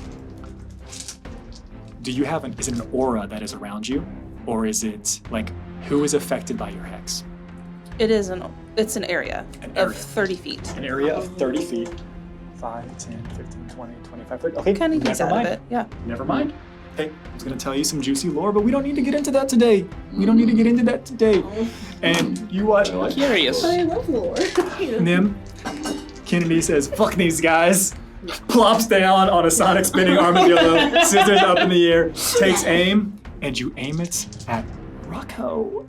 Yeah, he deserved it. And how much damage? Double, right? You choose. You want to roll 4 of them, or do you want to roll 2 of them? No, we're doubling. Well, I also have that special little D6. That extra D6. Does that And it's that fire. doubles as well? It should double. All It's, dice. it's fire damage. I know. So you want to double that go-to. Dumb bastard. He lived like he died shortly. I think that's what I'm gonna say. I'm gonna double it. Oh, okay. Stuck us gonna get impaled by something. Yeah. Wow. I didn't expect this. 34 points of damage. Oh, we're doing murder today. Huh? Rocco is dead. You killed Rocco. You bastard! On a Tuesday? Can you do me a favor, Icarus? I know you're not presently here, but on the Wraith plane, can you please remove Rocco from the board? Yes, the one closest to you? obviously. No, the other one. 50-50. It's okay, buddy. You're not a Okay, dwarf. I know you said aloud what you set it to. What did it look like whenever you fished Rocco to death? Oh god. The streak of as a Rapala flies past me. Yeah, it's just a fishing line. No. So when I flipped it to the middle, it still looks like a fishing rod, but it now has a barrel of a gun. And it's Strange. it's kind of backwards how I'm holding it. So where like the fishing line is that's where I have this, so that the handle is the barrel of the gun, and it fired. And there is a softer than you would anticipate boom in here. It is something that is subtle, clean. It doesn't seem to reverberate the same way, and there is a streak of red energy that goes through and just pierces straight through, piercing through the door back behind where Rocco was. Rocco was still there. There is just a hole through them, and you can see through them, and you can see through the door, the hole in the door. It looks over. Stucco! I don't... And collapses. And Stucco... Yeah. You monsters! We're doing bad things now. Wow, excellent shot, I Kennedy. was not present for this. My hands are clean. Is there any way I could have seen where that came from? It came from behind you. Well, yeah, okay. All right. At that time, That's the you'd answer. be able to turn Armadillo got around. You turn around to see Kennedy lifting up the fishing rod from like a sniper position off the armadillo. Just full of surprises. And I just wave. I wave. No, this is. I'm not so worried about the dwarves anymore. I'm gonna look down at the robot. That was the first, maybe last, but probably not, single shot murder of this campaign. Congratulations. Thank you. You're welcome. Good job, everybody. We'll get you a little dwarf skull to mount on your wall. I killed an NPC that had other plot. Had. Hey! They stuck their little armadillos on us, okay? It's called payback. He had a Jabanu, followed by He had it Terrence. coming. Okay, so even though I'm paralyzed, can I still speak? No. No. No. You cannot speak. You are fully paralyzed. Ooh. It Wake is up, Jabanu. It is a rigid. Jabanu, wake up. You are approaching petrification. Oh, wake up. I see. Huh? Can I blink? No. Oh. Oh no. Contacts are drying out. Oh no. I was gonna say, My eyes. Can I Miza stops grazing. switch with Miza? God. Go power. You can. Miza's not here. But you can switch with her. Yeah, I think, Miza was out in the hallway, correct? Yes. Yeah, so I'm gonna switch into Miza. You switch into Miza. You all can. No one can fully appreciate this. No one can fully appreciate Miza this. can. But Miza It's not happy. Miza was in the other room out there. You switch with Miza. Miza's now taking in whatever the hell this All right, is. sorry, Miza. I'm just gonna. I can need you real quick. You're now Miza in the room before you came into the hallway. I am going to try and bust through the door. Okay. Because it closed, right? It did close. All right. I gotta pull up Miza's stat block. Does she have thieves' tools? Does she check for traps? Yeah, she should check for traps. I hope it doesn't reset. Do you have that from a reliable source? So I got a +2 to strength. Okay, before you tell me, I want this to be fair. If Miza is able to beat the DC that I have, the DC for breaking down this door as a war goat is going to be a flat 15. Flat 15? All right, I got a Miza, go. +2. If I can charge, if I move at least 20 feet straight toward a target and hit it with a ram attack, it takes bludgeoning damage. Does that help? We'll see if we get close. All right, let's do it. Come on, Miza. Yes! That's a 21 total. Miza! Yes! You're the goat! 21. You as Miza steps back, takes the full charge, and you all would see that Miza comes barreling into this hallway.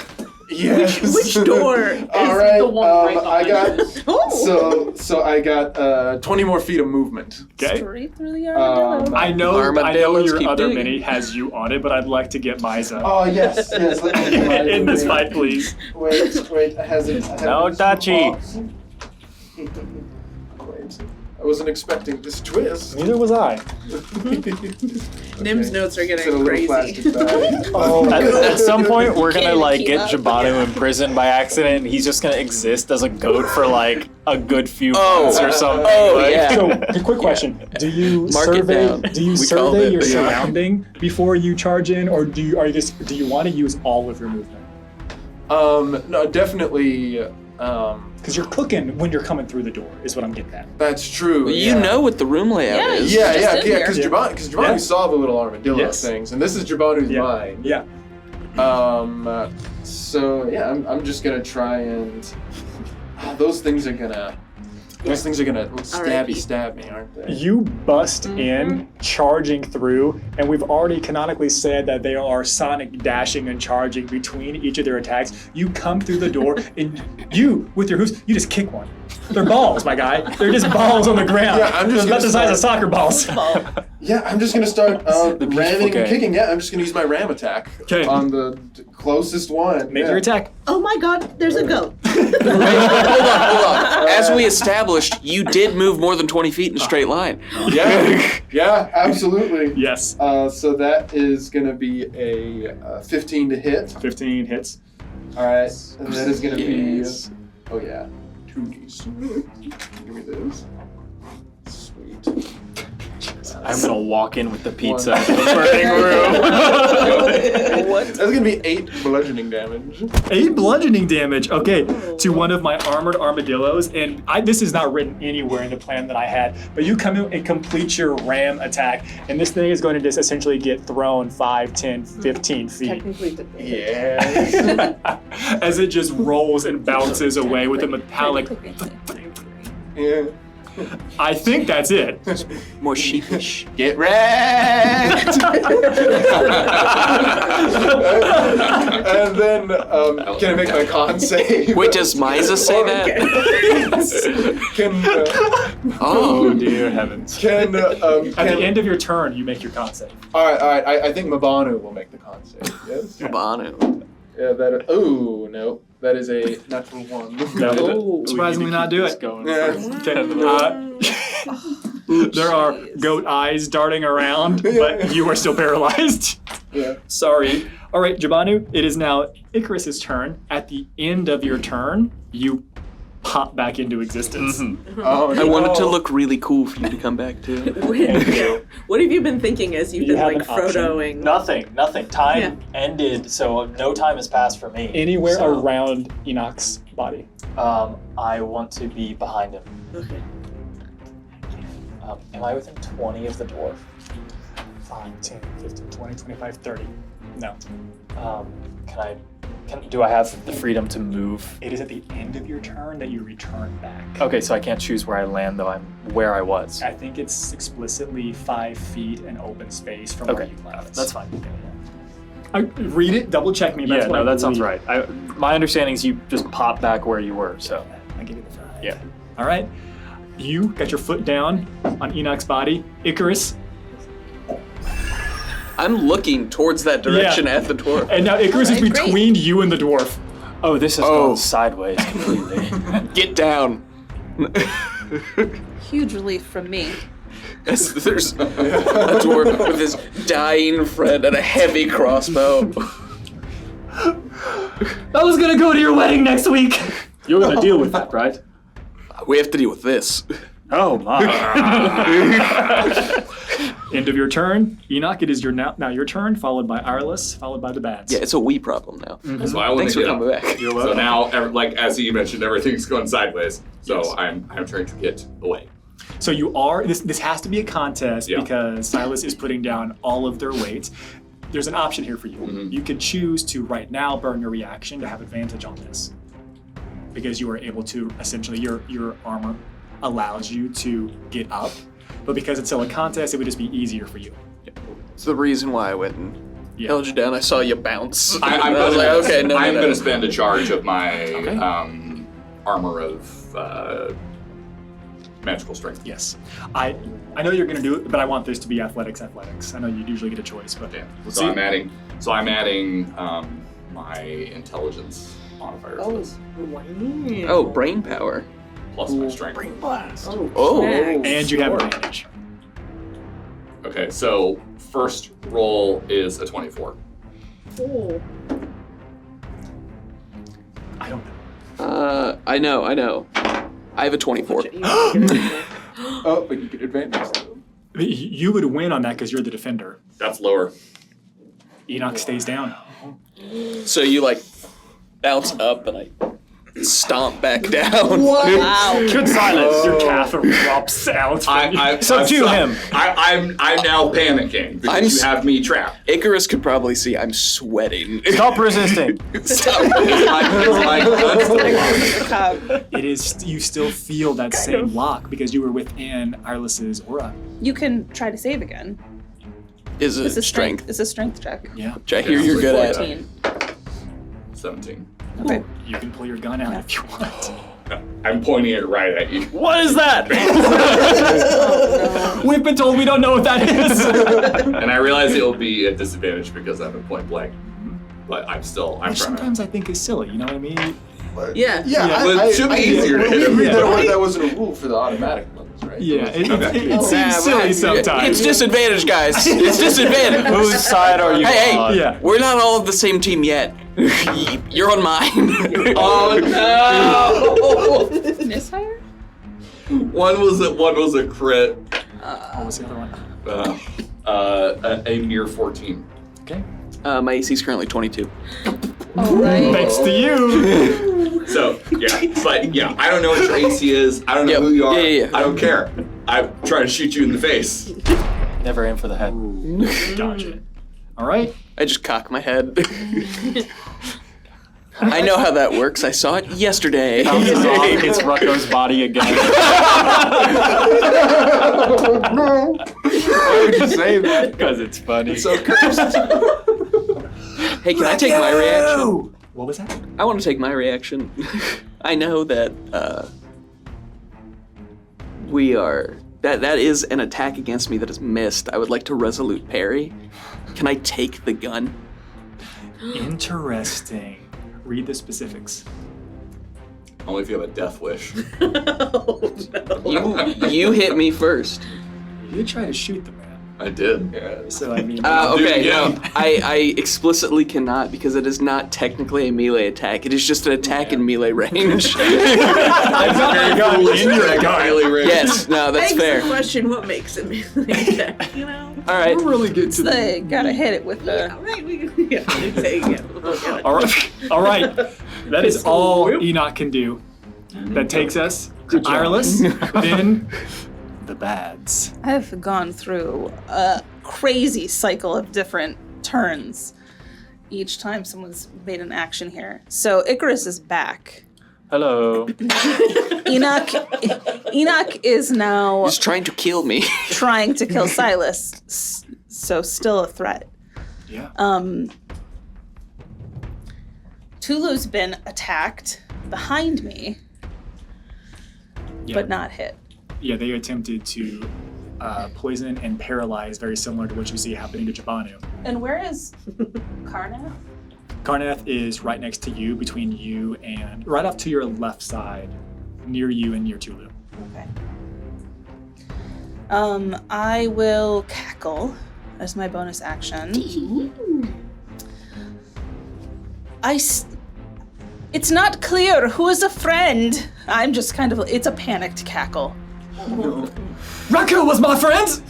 And that is going to extend the peace bond another round for everyone within 30 feet of me, which includes the creatures, some of them. Yeah, as written, if they have to withdraw or use some type of magical ammunition. So you are correct in the projectiles that are being shot out. And then I will shroud my body over Tulu. And for my action, I will cast Thunder Wave. You cast it? I cast it. Okay, you're sending it out towards the other creatures that are coming out. Mm-hmm. They have to make con I've got the saves. decision coin. Yeah. Okay. Yeah. What's your DC? 14. One that is closest to you fails. One's a little bit further away. Also fails. Ooh.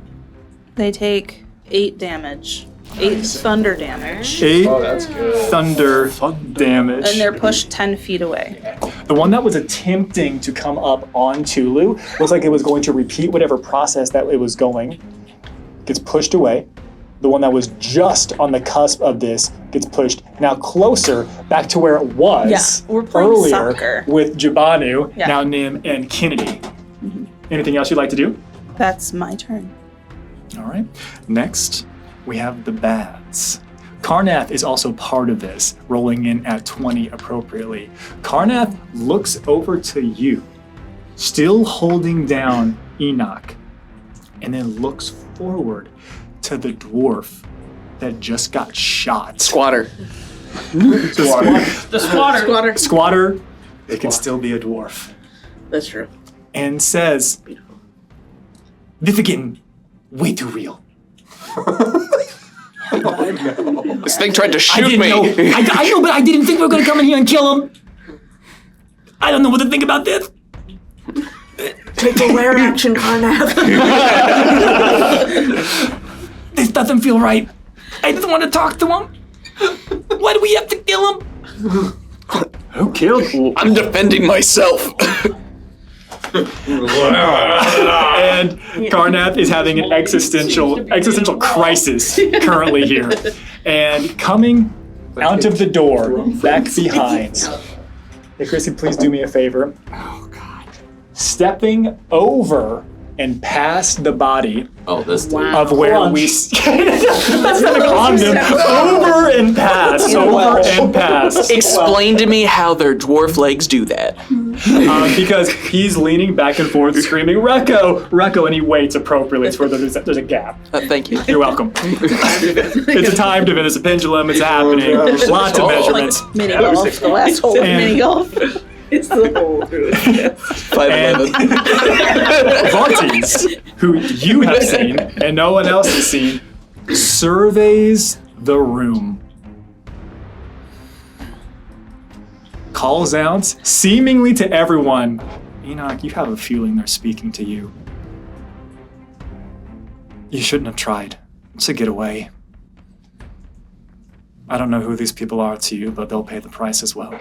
And I need everyone to make Constitution saving throws. The DC is 15. I got Ramba. Yeah. We rolled above 10. It's a moral victory. DC is 15. 16. And you would watch as this individual holds up a crystal that looks so similar to what you have, but pink. Holds it up, and there is a bright flash. If you failed, you take 10 points of psychic damage. If you succeeded, you take half of it. 5? Oof. Mm-hmm. How rude. Guess who took damage before entering the room? I got it. Equaling at 10 damage total. So And calls out and says, "Leave this place. Let us deal with what is ours." And he holds up the stone, the crystal again. And even though you had crashed through the door, as Jemiza, you would watch as there is a sheen that shimmers over that. Something has been dispelled in that moment. And that's their turn. Now we have Nim, followed by Silas, followed by Kennedy. Can you go ahead and knock me down? Oh, gladly. Because I'm down. Thank you. Kennedy is down. Unacceptable. Unacceptable. Yeah, is the little armadillo still? Okay. Yes. There is. There's a little armadillo that's pretty close to you. There's one that just got pushed back into the area, not terribly far away from you. Okay. Kennedy is down, and then you would also see that Miza is in the space right next to you as well. Oh, interesting. Okay, I'm gonna stand on top of stand over Kennedy. Sorry. It's try that mini golf move. Don't quite get it. But just trying to occupy the same space to block. And then I'm going to take my the necklace that I have wearing that's tucked under my tie. And I'm going to bring it out and hold it in my hand and use its special ability to regain some hit points. Yes, so that then I'm just going to stay crouched over Kennedy and try and intercept any attacks coming. Okay. Yeah. Go ahead and roll That for way. how much you regain. Great. Okay.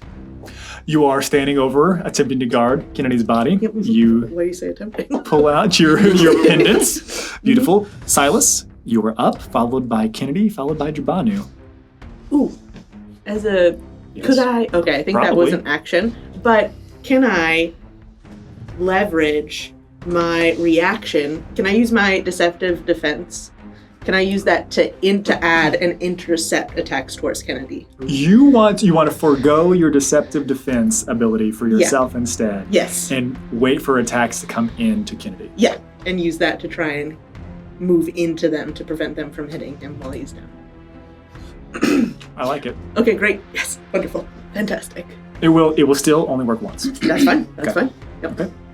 Okay. Silas, followed by Kennedy, followed by Jabanu. Your AC goes back to less. Okay, thanks. So are you still struggling? I imagine with this new introduction that has, to my knowledge, just released a wave of ouchie. Well, as soon as he stepped in and started talking, my attention was now directed towards him, at least for a moment.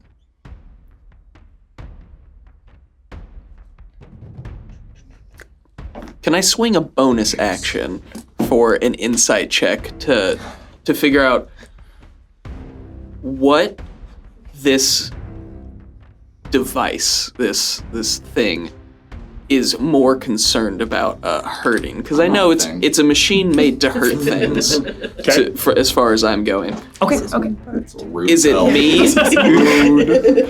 or is it what it's turning to? Give it to me. Okay. Yes. That's a 14. I'm going to say some things. And if I either misspeak or you feel like there's something that needs to be added, flavor it correctly. Correct. You, with your 14, you watch as this individual's eyes go to this Vartes, you don't know their name currently. And it's not so much that they are stuck between an enemy and an enemy. This is an individual who is trapped and wants to get out. This is someone who you are in the way of their escape, therefore you must be someone in opposition to them, but if you weren't standing in their way, you probably wouldn't be fighting right now. I take my foot off.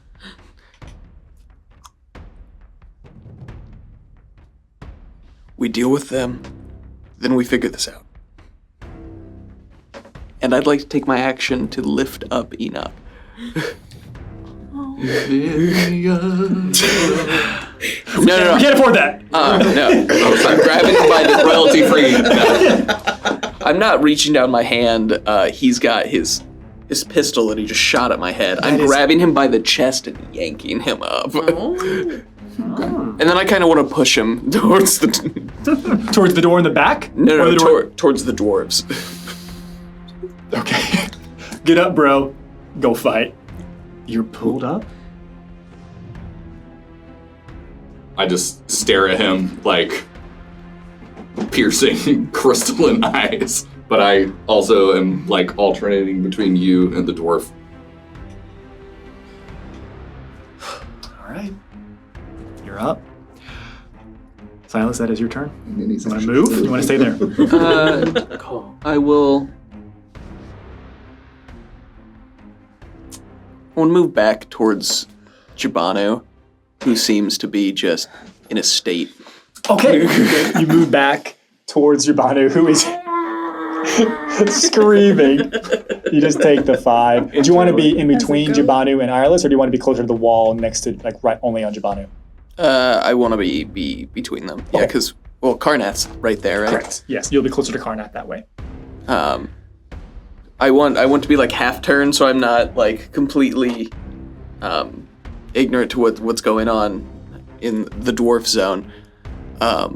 Seeing Karnath kind of having his breakdown, and Jibanu now noticing he's just... I just kind of want to put my hands on both of them. Say, this is gonna get worse.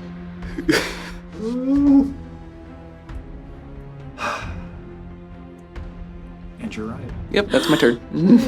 All right. Following Silas is Kennedy. Kennedy, the start of your turn. Let's go ahead and hit that death saving throw. Ooh. What's that mean? It's a failure. No. No. How far are you from me? 60. Like 60 feet. I need to be within 60. All right, let's do some counting. 5, 10, 15, 20, 25, 30, 35, 40, 45, 50, 55, 60 is to where Nim is, but Nim is actually in Kennedy's square. So, no shit, Kennedy is 65 feet away from you. Yep. Okay.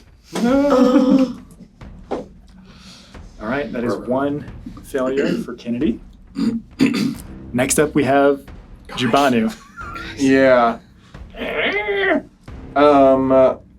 Let's see. Okay, first off, Jemima's just gonna read this situation. Oh no.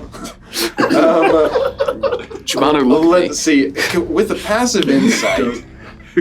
passive insight of 16. Okay. Does Jibanu clock how sentient Enoch seems to be? Ooh. Like, yeah. So what does Jibanu clock there with the passive? That's a really good question. With a 16 passive insight, I think similar information to what I shared with Silas a moment ago. This is not something that is trying to just go through the motions of escape. This is someone who is able to comprehend which is the greater threat, which is the greater evil, and seems to have some idea of just wanting to get out, just wanting to get free. That is a high level of sentience. This isn't just order of operations.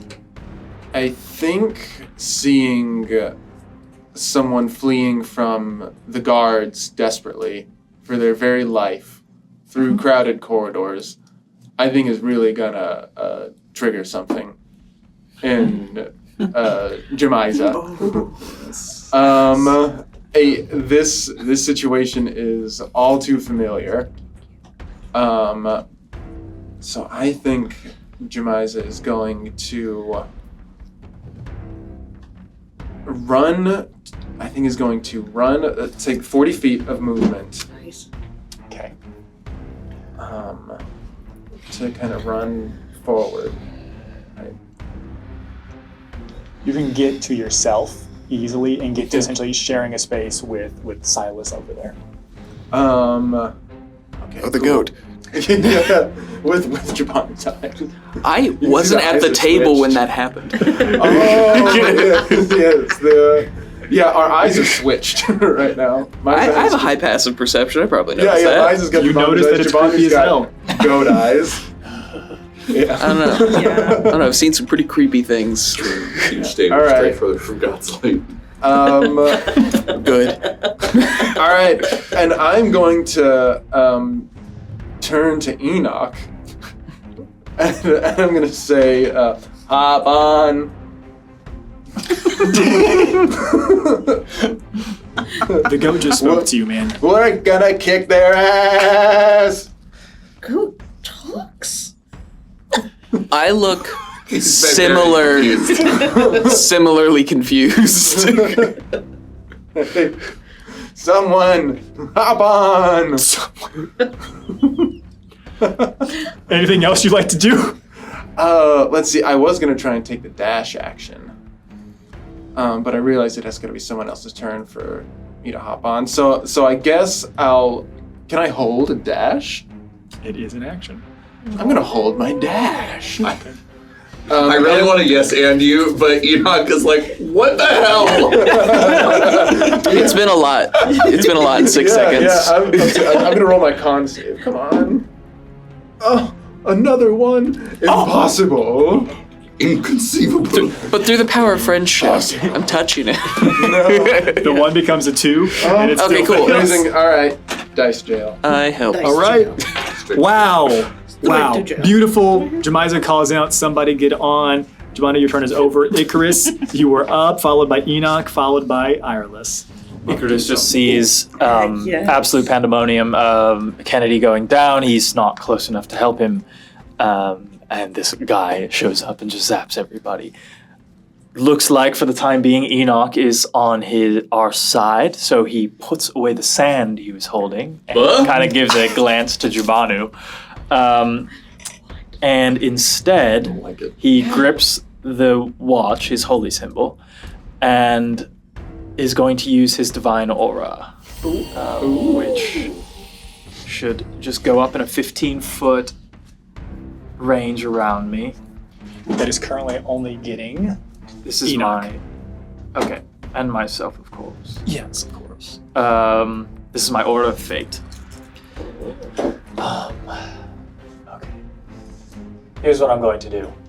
I'm going to move 5 feet towards Kennedy. Okay. And just clench my jaw and go.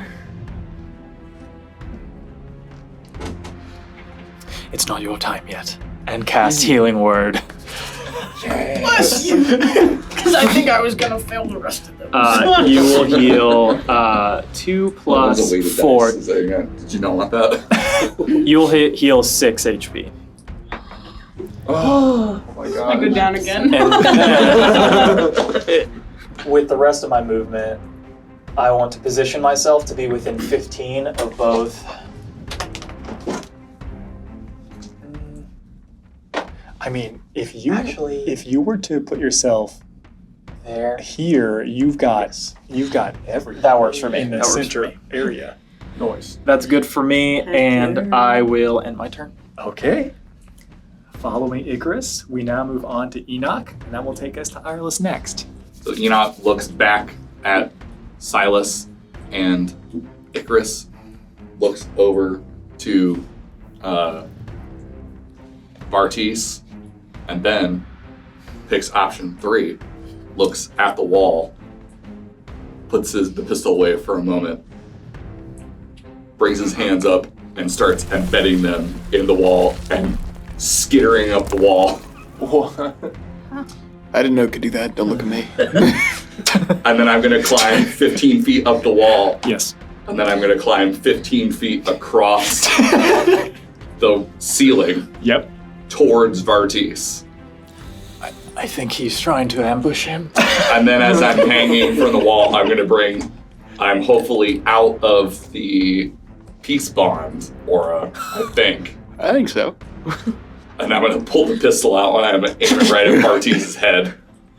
I approve. This is Actually, he's taken the high is it ground. too much? Is it too much of a trick shot to aim at his crystal that he has? Yeah, always go for the orb. Talk about another sore subject, the concept and idea of called shots in D&D. I will allow it if you want to make this called shots and attempt to hit this crystal out of his hand, potentially shattering it. Who knows? I'll tell you right now, I will increase the AC of this by 5. I don't know that I'm there's a lot going on. I honestly don't know that I'm that. Yeah. I'm just embodying a caged animal at this point. No, it's just center of mass. Center mass. Yeah. Are you within 15 of me? I'm on, probably not. Bubbling. And the hypotenuse. We're not gonna get too lost in the sauce here, folks. Enoch is roughly here, Too far. on the ceiling. Yeah. I rolled a That is a crit. Oh. So guns rule. Guns You always do. have them to the DM's I guess you can try. I'm gonna blast your ass. You're welcome. And Enoch pulls out his Magitech pistol and he goes, and I quote, Oh no. Dude, I look It's kind of a feeble sound. the closest thing you'd see to smug. Yeah, I made You the said right you call. didn't know he was going to do that. Don't. No, I made the right call. I think I'm gonna take the 6. Good roll out of my tray. Oh. All right, so that's 7. So times 2, right? Mm-hmm. Now, Okay. typically we don't double the mods though. So. Oh, okay. So 13. So 13. Yep. Mm-hmm. Mm-hmm. Okay. So again, just to reiterate. And That's the One more sound time this for gun me. makes. for the record, this is important to note, especially with Kennedy at the table. Firearms don't get modifiers, Yeah. but magically enchanted weapons do allow it to become +1, +2, +3. And I'm joking because it's actually incredibly quiet compared to Kennedy's, I believe. Kennedy's was also pretty quiet. Oh, that's the fishing rod was. Yes. You haven't heard the other one. Which I didn't hear. When the other gun goes off, it says "ow." It takes Okay, so- 1d6 damage itself. You 13 points of damage, center mass into Vartes, and you and watch. This is a large amount of damage for a level 2 party to be dishing out to this. Vartes takes the blast and starts looking around, puts a hand down onto the remaining stucco, and starts making the way. Looks like they're gonna pull them back through the door. Obviously they can't move on their turn, but on your turn, looks like they're starting to move back through the door. Anything else you want to do while you're up there? Just be creepy, say something. I'm gonna call down to him. You should have let me out when I asked you nicely. Response. It asks nicely. Yeah, robot polite. I was just doing my job.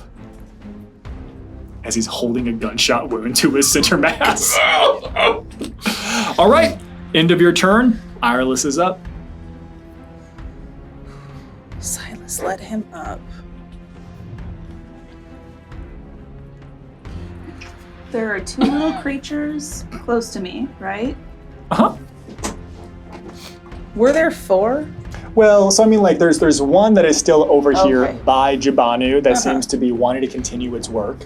And then there's 2 not terribly far, another one of those yarn ball needle creatures, and then one of the armored armadillos is still back there.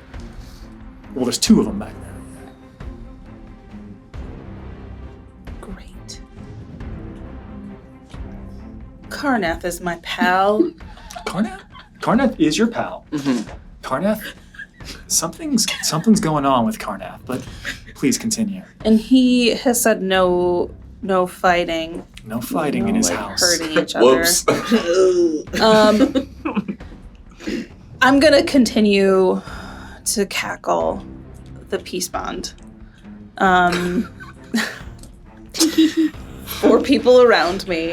Earless is a nice person in a room full of bad people. And I'm going to cast Entangle, which is a 20 by 20 foot square, to try to entangle as many of these bad little creatures as possible. 20 by 20. 20 by 20. But you can't choose to put it off the map. So, like, if you do the entangle, It's going to fill up this section back here. Yeah. Okay? Yeah. All right. You can easily get these 2. They have to make a strength check. What's your DC? 14. Both fail. All right, so they're restrained. They can make an action to check to do, to try to save against it next turn. And it's difficult terrain. Yes. But nobody's been running through there except for these creatures, so. You are correct. These are all correct things that you were saying. So great. We've got some thorny ass vines. Restrained. Ass vines. Go on. I have to check my grimoire. I knew it. Perfect stuff. I knew it. My grimoire. And I've got a great view of what's happening, so I'm just going to continue to stay where I am. Amazing. Yeah. Amazing. Okay, at initiative 20, you would watch what I began to describe a moment ago with the individuals of RTs pulling on Stucco. Seems to be saying, it's too late for him. We have to go. Holds up the crystal, the psi crystal, to the door. The door behind them just kind of melts away. And you see that there is a hallway that you've never seen before appear back behind them. Turns around and says, directly to you, Enoch, I may have been up on the ceiling. As I'm like clinging to the ceiling with my gun. I may have failed at delivering you. We will find you. We will complete this task. Best of luck with your new captors. And steps through, and then as the door rematerializes behind them, you watch as the bricks and the stone of this space begin to just dissipate. You watch as the small construct creatures, the armored armadillos, the ball of yarn and needles, all begin to disintegrate. Whatever energy was holding this interdimensional space here, it seems as if they have sealed it. And we're out of initiative. Are we? But you've all got a little bit of hallway, some more than others, to make it through, to make it back to the door. And there's now difficult terrain between you and the door.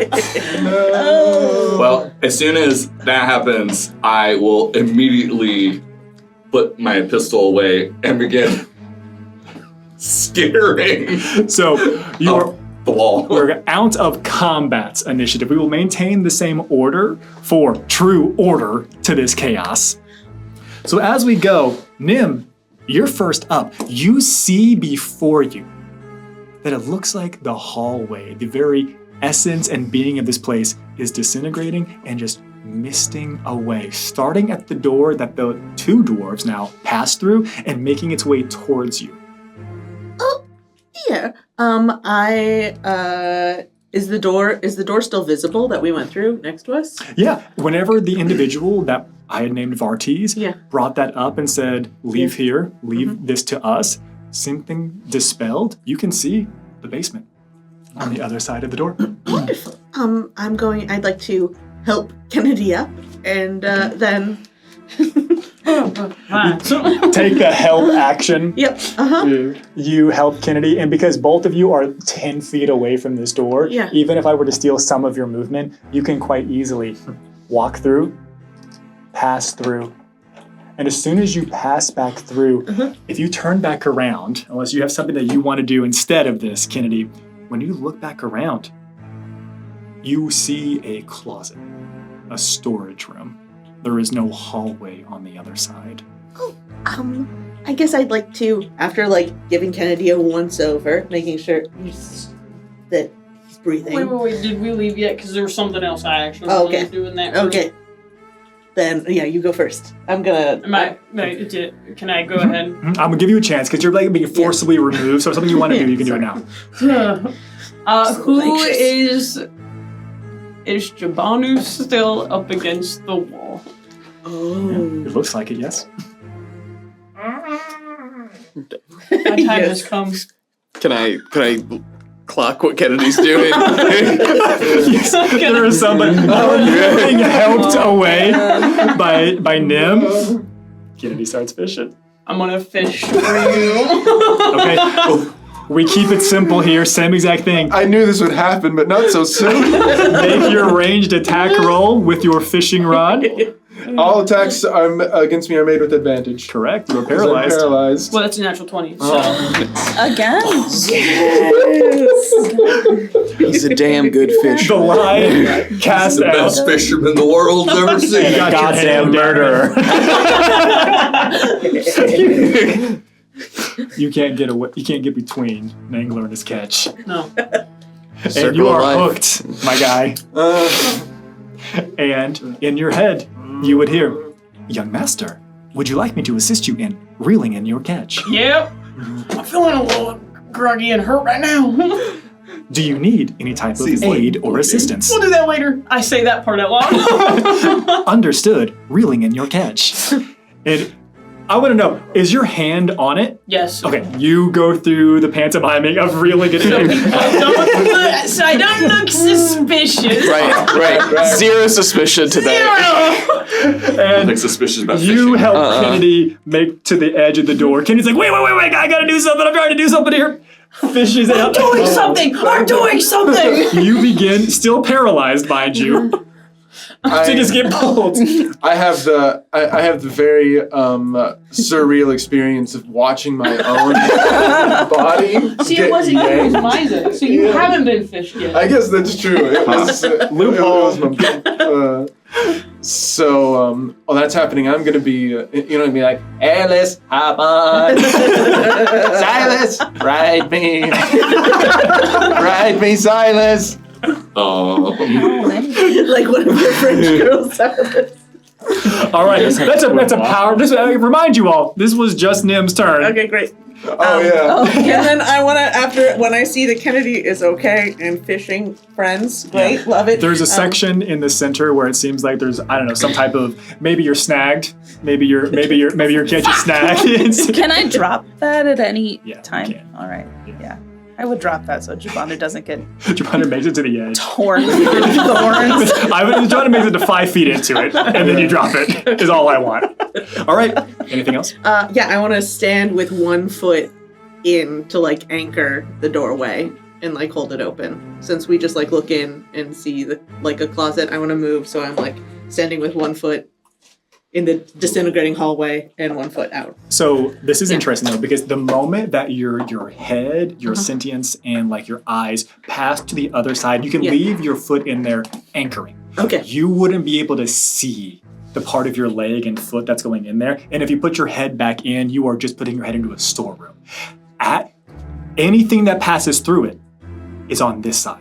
If you left your leg inside, it can still remain, but if something else attempts to go back through, you are just going into the current material plane of that storeroom. Okay, is it possible, would Nim have clocked that as a difference? Like, would I have known to leave like a leg in? If you would have been halfway through when Kennedy was like, wait, you noticed it then. Can I do, so I just want to stay like bridging that liminal space. Beautiful. Just in case, All right. Silas, it's your turn. So you can take notes. Exactly. And remember, I've ready to dash action, so I can dash as a reaction. Yes. Do I think Misa can make it to the door? If Misa dashed, they can make it out and through the door. Do you have Lord Goat? Kinda. Yeah. I do. I want to lift up Karnath and put him on Misa. Karnath is remarkably pliable in his current state. Oh, well then in Red Dead when you take the deer and just over the back. Yeah. Karnath seems to be just muttering some things under his breath. Shouldn't have hung out with these people. And I'm going to, before I hop onto Myza, turn to Aerlis and go, it's time to go. And I'm going to place a hand on her shoulder, and I'm going to cast Longstrider. What do you do? That's going to give you 10 extra movement. Oh. Okay. Add 10 to your movement speed. Okay. All right. You throw Karnath onto Myza. Mm-hmm. Okay. That's not a problem at all. Boop, boop. We already know what direction this is about to be heading and going. You place Longstrider, a little bit of extra energy. You hopping on too? Where you Yeah, and then I hop on. Okay. I hop on Jemiza. You hop on Jemiza. Beautiful. And so once we get to you, we'll resolve you, and... I can take my reaction right now. Yes. And somebody other than me, a kind DM, would say there was a trigger to move forward the other direction. Oh, yeah, you're right. Yeah. But I am feeling gracious. Yeah. They're very sure-footed. And so you can burn your reaction. And Karnath, Silas, your dash to get you out here the rest of the way, as this is not a problem for you. Karnath, Silas, as well as, well, Myza. Yeah. And you've been fished appropriately. Pulled out. I'm going to point out, Jabanu is supposed to be protecting me according to his god. I saw the some sort of guidelines. They're guidelines. I don't know anything about that. Silas, anything else you'd like to do? Call out, scream. Doesn't seem. I want to be readied. I have no things left, but I want to be ready for a giant metal ape that's swinging from the ceiling to fly through this doorway. Yeah, that makes because sense. as I promised, then we deal with this, and that's now. Yep. Oh. All right, Kennedy, you are next. You are already out on the other side. I'm going to say that you use your turn to take a deep breath. Kennedy! Jabanu, you have been fished out. You were also arriving on the other side. You look back and you see, well, you can't look back. You're being pulled. Yeah. It is just your body crossing. So I could like dash. I could like use my movement, grab Aerlis, and then dash back, which is my intention. But I think when Jemiza turns around and sees it's just a closet. Yes. Oh crap! Go ahead and give me a Constitution saving throw. Oh yes. New dice. That is an 11. 11 does not save. Oh my god! I've seen this before. He's dead. Yeah, you are entering a state of hyper paralysis. Oh gosh! Icarus, it's your turn. Okay, so there are all these people in front of me. What does Enoch look like he's doing? Teetering. Okay, towards the door? Towards the door. Okay. Well, I might as well. I'm going to take a moment to think. I'm not fast enough to get out of here in one turn. And I need to be able to be by people to help them. So I will, realizing, okay, he's gonna come with us. I want to roll on what they did to dissolve this area. I want to see if I can figure out what that was. So just watching the door as it disintegrated, I'm trying to just like snap a picture of that. This will be tough. Yes. You're in the heat of battle. You're trying to get some information that you may not have educated knowledge on. But I will allow, let's get that Arcana. I would like to use one of my banked rolls. A natural 20. Oh. I like how you don't tell me what you have, what you got back there, but like I see your dice to pool. roll them. I rolled them to them. And I saw it was clean. Yeah. But They were both 20s. They've been whole time. All right. So Let's pull together some dots that you maybe otherwise wouldn't have been able to pull together. No, not this reality. That one. Thank you. I want to know. No, I want to be where I know. You took psychic damage in this space earlier. You felt like something was attempting to like rend into your mind, but also like sever your very like your consciousness from your current existence. Oh. The crystal here was maintaining this space. There are schools of study at the Arcaith Academy. We use like regular things, the idea of like what it means to be like a soul knife and various things, and other types of individuals who were attempting to tap into psionic powers, not arcane, not divine. More than likely, what this is that this is some type of psychic thoroughfare. With your natural 20, the only reason that something like this would be able to exist in continued perpetuity, there must be some type of high presence, high arcane, raw, ambient magics, as if this place was built directly over some type of ley line nexus. Remind me what a ley line is. Why is everyone looking at me? Ley lines are the natural flow. They are the rivers of magic that course through the very planet. It is essentially the vats from which mana and the weave spring from. It is the very lifeblood and life essence of the planet. Very interesting. I will keep that in mind, and I Time comes will back. turn heel and run 30 feet. Well, I guess that was just my bonus action. Yeah, So you could take the dash action. I will dash. Yeah. Unless I have a cool spell, I don't think I do. 30? 35, 40? Move me 50? 60. 60 will get you out of here. Oh, it will? Well, I used my ability thing to not help anybody else and just So you learn something. learn something useful. Seems in character. 60 gets you out of here. I'm gonna get out of here. Okay.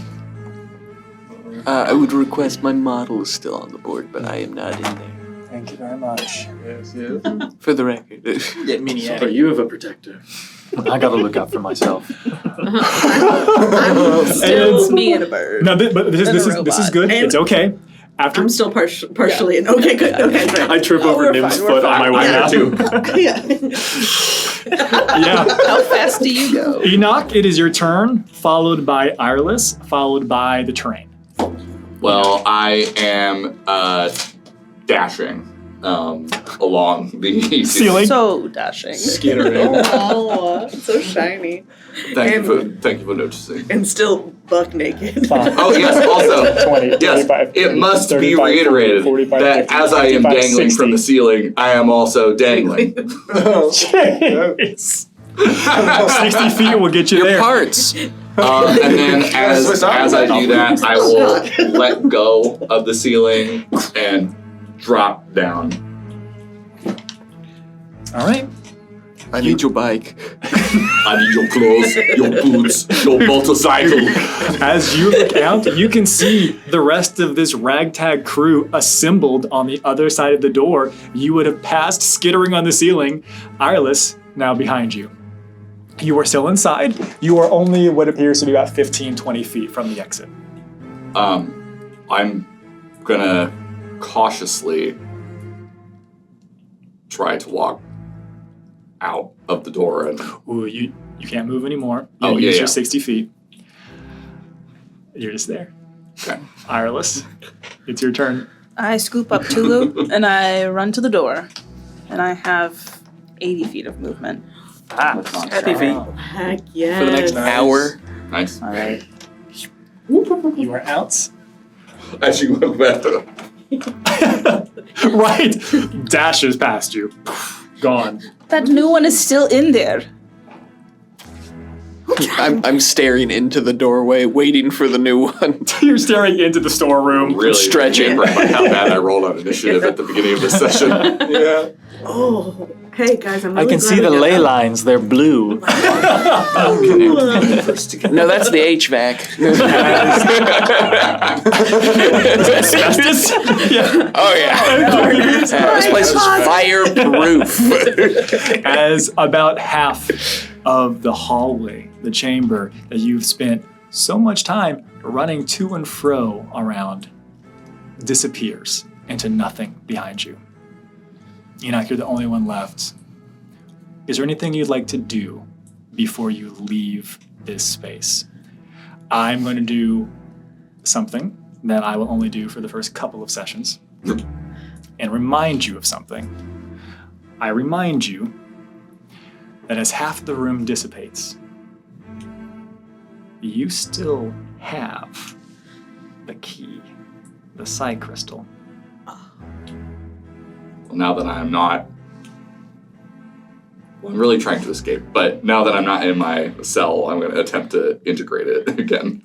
Okay. Or attune to it. Yeah. Not make it into my body. Amazing. That was a desperate play. Cool. Now, so the process of attuning to something oftentimes is done like over a short rest or like a long rest. It takes time. You can run into like an hour or something.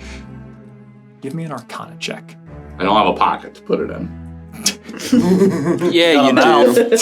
Yeah, you do. Everyone's got at least one pocket. You got a pocket. Make me an Arcana two check. pockets. The DC for this is 15 to rush. Okay. Well, I pass because that's a 21. No, it's just a 20. Dirty 20. Beautiful. Ooh.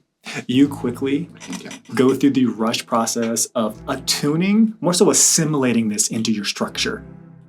And it works. And you feel for the briefest of moments this idea of like this hive mind opening up. And it seems like holding this key, holding this psi crystal, holding on to whatever this psychic thoroughfare is, if you were to want it, if you were to will it, you could open one of these doors and your key could take you almost anywhere you wanted to go. But you only have 6 seconds before this place collapses. Nim's watching you. I think we're all just... Are there doors near me? You can't see back into Yes. the closet. Oh, okay. There are 4. Uh-huh. Can I, like, open all of them at once or only one at a time? This message is for Joe. Joe, you have one choice. You can leave this place, or you could go out another door.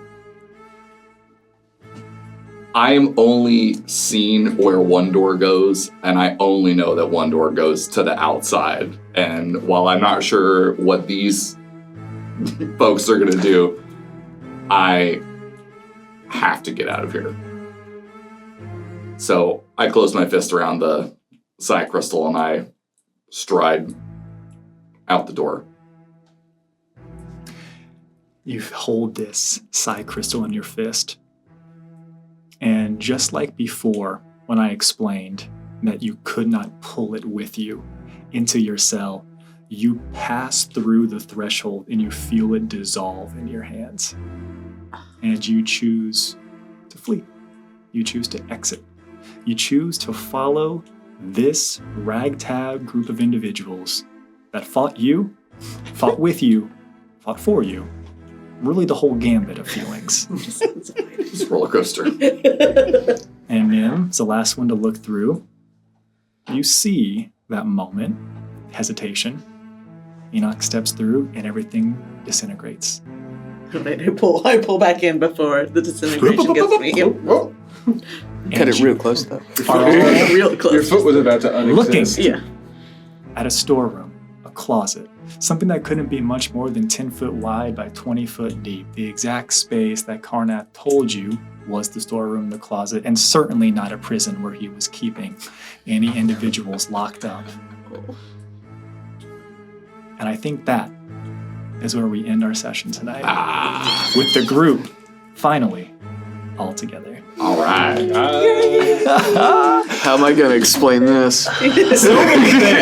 So many things happen, and it's not even lunchtime, everybody. It's still very early in the morning. Only at Oddballs. Only at Oddballs. We'll get merch made. Well, we'll figure out what the team is going to do with the rest of their morning, the rest of their afternoon, next time on the Shifting Realms. Thanks for hanging out, everybody. I killed a dude in this bar, and all I got was this lousy t-shirt.